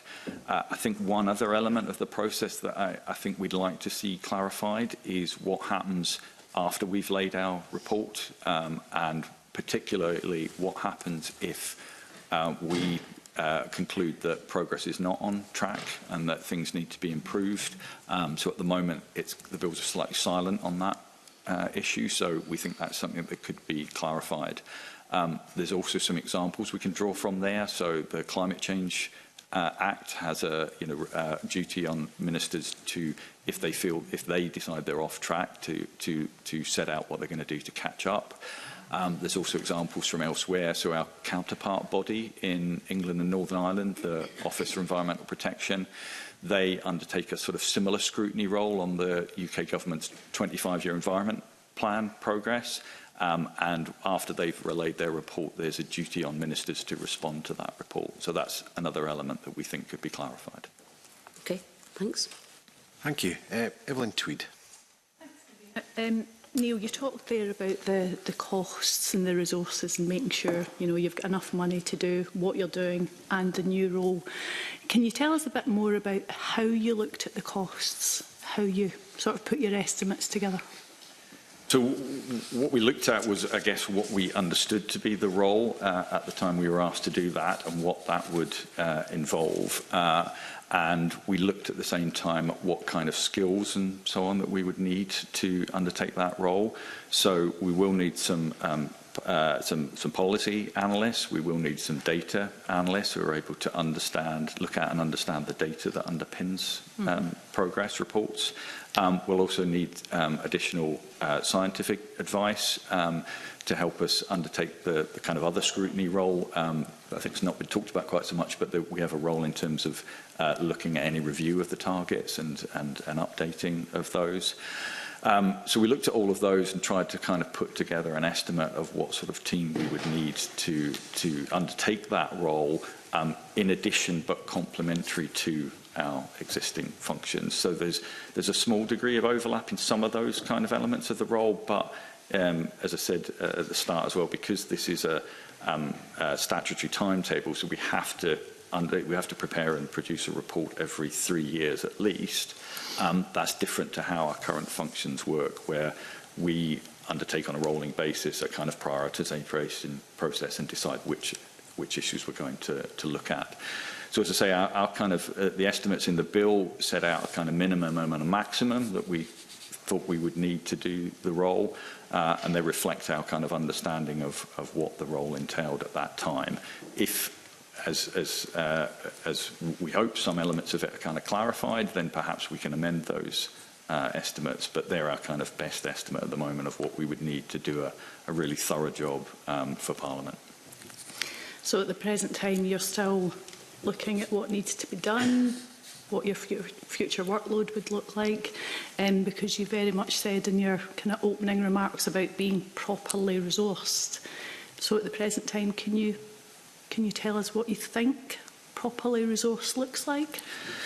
So as we set out in the financial memorandum, so we think that to be thoroughly resourced to be able to do all of this work on top of what we're currently doing, our maximum estimate for that is just over £1 million, and our minimum resource estimate is £664,000. So we appreciate that that's a substantive amount. It is a substantive addition to our existing budget, but this is a substantial new role, and we think it needs to be taken seriously and to provide that independent scrutiny that Parliament, I think, will be looking for. Thank you. Elena. Thanks, Convener. In your written submission to us, you state that you would like to see more evidence for an appropriate level of investment in collecting and analysing high-quality data, and you've just made mention to that data there, and that investment in public authorities responsible for that data collection and reporting is going to be essential. So I'm wondering if you could tell the committee today who are the other key actors in this space in terms of that high-quality data, and do we have evidence, and is the evidence lacking in the financial memorandum with regards to that wider support and functions that are out there?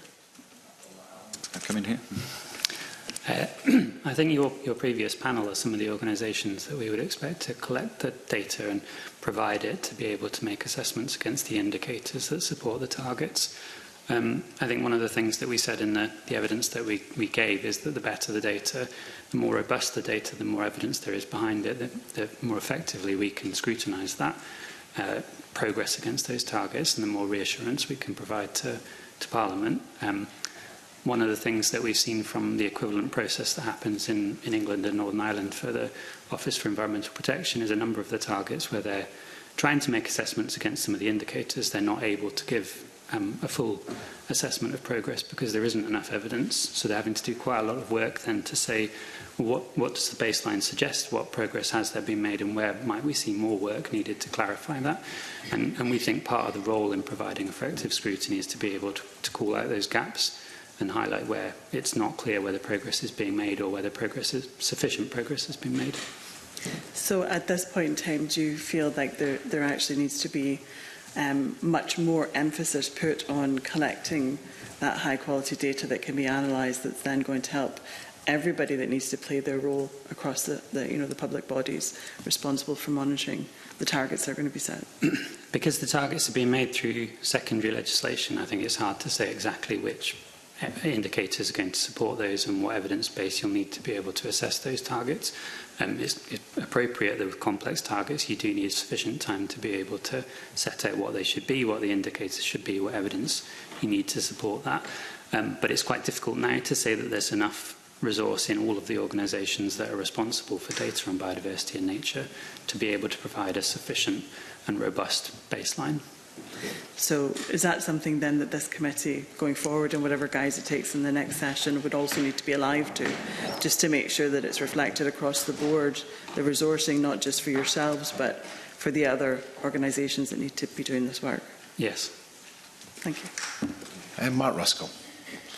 More about what you consider would be an effective trigger for a target on the face of the bill? I think in our evidence we set out that the target topic areas that have been proposed, I think there's 7, 3 taken forward on the face of the bill, 2 that are proposed for further work and 2 that are discounted, are in principle useful and sensible target topic areas to consider. I think we would like to see a bit more detail and a bit more process around what the sort of mechanism is for adding additional targets. At the moment, the bill says that for each of the 3 identified target topic areas, there must be 1 target. Presumably there will be more because some of the targets are quite complex around sort of habitat extent and condition. But for the bill to reflect the sort of developing evidence base across biodiversity and the sort of, I suppose, the challenge of responding to biodiversity decline and the sort of nature crisis that Scottish Government talks about, there needs to be a sort of relatively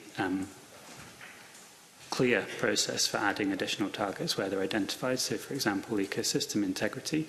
This is one where there's a developing evidence base at the moment internationally, and there are a number of different indices that could be used to consider that. And I know this is something that the Programme Advisory Group are thinking about. The bill, as it goes through the process, won't have that on the face of it currently, but by the time it becomes a piece of legislation, that will have moved on, so that there needs to be an effective process for adding something then when it's seen as a significant part of moving towards halting biodiversity loss and encouraging biodiversity recovery. I think one of the things that we sort of see in terms of the process that's being proposed around the monitoring and the legislation and the targets is that 2030 is not very far away, and it's a very challenging time frame to do something around halting biodiversity loss. 2045, equally, not very far away in terms of reversing that decline. So it needs to be a responsive framework that reflects the best evidence and the latest evidence. Okay, thanks. Tim Eagle. Sure, thank you very much, Convener. Your evidence also sets out that it will be important for targets to be set at appropriate spatial scales and timescales. Can you explain this, and does the framework of the bill ensure this? Or is there a need for additional target setting criteria, as has been suggested by some stakeholders? I've not seen the full evidence of the other stakeholders, but I think this is something where you have a number of different quite challenging and complex targets, and you need a robust evidence basis to say what those targets are and how you're going to deliver them. I think something that I would echo that others I think have said is that the targets themselves are setting a high-level objective, and they're a useful way of saying what you're working towards. It's the actions, the programmes of work, the activity that you deliver against those, and the implementation that makes the difference. So I don't think we're necessarily saying that it needs to be something on the face of the bill as it currently stands around the target setting process, although we're open to that being clarified further. But the targets, when they come in secondary legislation, do need to have an appropriate framework and structure around them to say what the indicators are, how they're going to evidence those, and what they're working towards, and who is delivering that, and through what means, and how is that resourced. Okay, thank you. Elena. You asked my question. Oh no, sorry, I had another one. It's my turn to be mistaken. Sorry, Convener. Regarding the enforcement of the targets, are you content with the framework in the bill for what would happen if targets are not met, and how does this interact with ESS's existing powers in relation to non-compliance with environmental law by Scottish ministers? So I'll take this one. So I think this is kind of one of the areas where, as I mentioned, I think there probably could be some clarification and maybe some sharpening up of the provisions. So at the moment, as I understand it, it's only ministers who can say that things are not on track and trigger reviews of the targets. So we think that there possibly could also be provision that if we make an assessment that things are off track, that something needs to happen in response to that. I think, as also currently drafted, the bill suggests that if ministers believe they can't meet the target, then they have to change. They do have to say what they're going to do, but then they have to change it. Whereas, for example, in the Climate Change Act, there's a requirement if ministers believe that they're off track to set out what they're going to do to try and catch up. And so something along those lines, I think, might be more sensible. So, as I say, I think there's kind of some clarifications around some of that could be made, and certainly around what happens if ESS, in our independent assessment, agrees or disagrees with the ministers that things are off track. Okay, thank you. Just on that basis, so could there potentially be more work for you to do as environmental watchdog to ensure some of the situations that Elena raised there are covered, so you do have the flexibility and the capacity to pick up and explore and hold the government to account in certain areas that don't exist at the moment? Is it important that the financial memorandum also appreciates that you have that role? I think so. I think that's why the figures we've set out, they do envisage a significant uplift in our staff, because this is a significant new addition to our role. So there's, in our view, this is not just checking the report and issuing our own assessment of it. There's all the work that goes alongside that, and there's all the work where we could look into any particular issue around delivery against the targets during any kind of 3-year period. So I think the way that the bill has expressed our role does give us that flexibility that, yes, we have this responsibility to prepare our 3-year reports and 10-year reports on the targets themselves, but it does say that there's also it's open for us to decide how we undertake that scrutiny role, and we certainly envisage that there would be an opportunity for us to, say, do a deep dive into one particular aspect of the targets and look at how well that was being delivered. And then we do have our existing statutory powers to fall back on if we found that things weren't adequate there. Okay, thanks. Before we move on to the next section, part 2, Mercedes, do you have any questions? No. Okay, we're going to move on to part 2, looking at EIA and habitat regulations. And a question from Rhoda Grant. Thank you.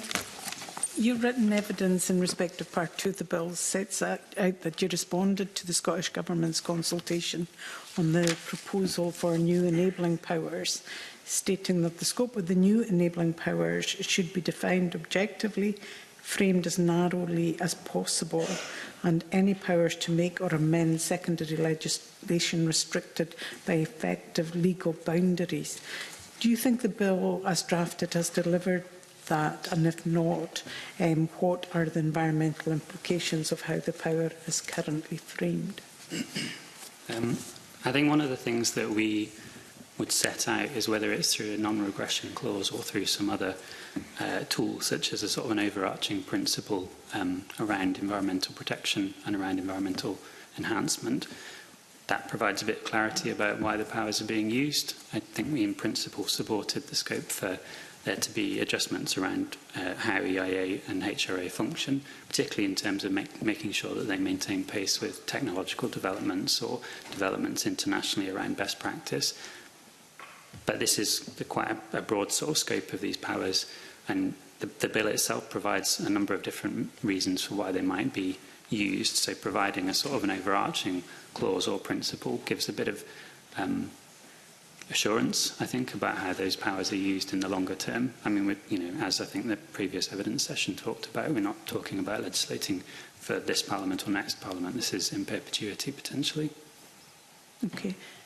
And do you think, if you look at Section 3A, the standards highlighted in that would be enough to curtail those powers to make sure that they were used for the right reasons? I think we, excuse me, I think we would still call for either a non-regression clause or an overarching principle that sets out how it should be used and what the purpose of the changes are, whether it's through affirmative or whether it's through negative. And depending on which bit of legislation it's used on, having something that clarifies why the enabling powers are being used is helpful. Okay, so would you then prefer an affirmative order plus a non-regressional clause plus a referral back to 3A? I don't think we necessarily have a view about the parliamentary process about which route a particular change might take, but clarity on the face of the bill, regardless of which route it took, would help in terms of giving assurances about why those powers are being used. Okay, thank you. I'm just going to cover some of the topics that we've just heard. We heard from a lot of stakeholders they saw no reason to have Part 2. They were concerned that actually it gave the government broad sweeping powers which they didn't feel were necessary, and that a lot of the provisions that exist at the moment would allow the flexibility that the government would seek. And they had concerns about it not including a non-regression provision, and as we've heard, about the overriding objectives and how they're not clearly defined. Are you confident that the principles that you've set out in your evidence to maintain a high level of environmental protection and ensure Scotland keeps pace, are you sure those can be delivered within the bill as it is drafted at the moment? Or does there need to be further amendments other than just the way that secondary legislation is potentially dealt with by the Parliament? We've called for an additional overarching principle to set out explicitly that these changes should deliver either maintain or enhance environmental status and quality, but also deliver against a high level of environmental protection. And I think in doing so, that would make it more robust. Do you feel that Part 2 is needed? Do you feel that there's not enough flexibility currently within EIA and the habitat regulation to deliver the flexibility that the government are seeking? I think we were broadly supportive of the principle of having powers to amend efficiently legislation. It's perhaps the sort of scope and the protections that are in place that we had some concerns with. Okay, thank you. Mercedes, did you have any questions? No, my question has been answered. Thank you, Convener. Mark? So just a quick follow-up. Should Part 2 be enacted, what would be ESS's role in terms of looking at the adequacy of existing environmental assessment regulations, habitats regulations? You know, you listened to the previous panel making some very bespoke cases for, you know, change or adjustments. Would ESS have a role in terms of advising ministers on what you would consider to be appropriate changes under Part 2? So I guess we don't see ourselves as advisors as such to ministers because of our independence, but certainly it would be within our existing remit to be able to look at EIA or HRA and how they are working, and to identify possible weaknesses or shortcomings or ineffectiveness of those regulations and how they're being implemented. So it would certainly be within our remit to kind of, we could proactively identify something either in response to a representation or through our own evidence gathering. And if there were proposals to changes that were being put forward by ministers, then we quite often respond to consultations and input to parliamentary scrutiny of those. So I guess it would depend on the routes coming through, but certainly within our existing remit that looks at the effectiveness of environmental law and how it's being applied, we could look at those particular issues. Is that currently part of your work plan? So is that a priority at the moment, or is it not? It's not currently in our work plan. We have had a few representations around the way that EIA and HRA are operating. I don't think they've kind of quite stacked up yet to do a specific piece of work on this. But we're just coming to the end of our first strategic plan period, and we're just reviewing our strategy, which will be coming to Parliament for approval later in the year, in the autumn. So we're kind of coming to the end of a sort of existing programme of work, and then we'll be looking at what's in the next 5 years after that. So it isn't currently a specific piece of work we're planning to do, but it's something that's kind of on our sort of long list to look at. Yeah. Okay, thanks. Just a very, very quick question. We're quite baffled by the reasons that the government build team initially gave for Part 2, and one of those examples, or the only example, was to be able to digitise EIAs. Do you believe that EIAs could be digitised through guidance, or is it your belief that it does need primary legislation to allow this to happen? I hesitate to speculate because I'm not an expert on this particular area, but in a previous life I did work for planning in Scottish Government, and when the pandemic started, we did have to make changes to the sort of emergency changes to the rules to allow documents to be submitted or to be only submitted electronically. So that's the only parallel I can draw. Okay, there might be scope. Okay, I think we have no further questions, so thank you very much for your succinct and very helpful responses to our questions today.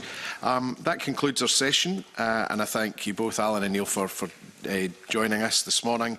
That concludes our business in public, and I suspend this meeting and we'll move into private session. Thank you.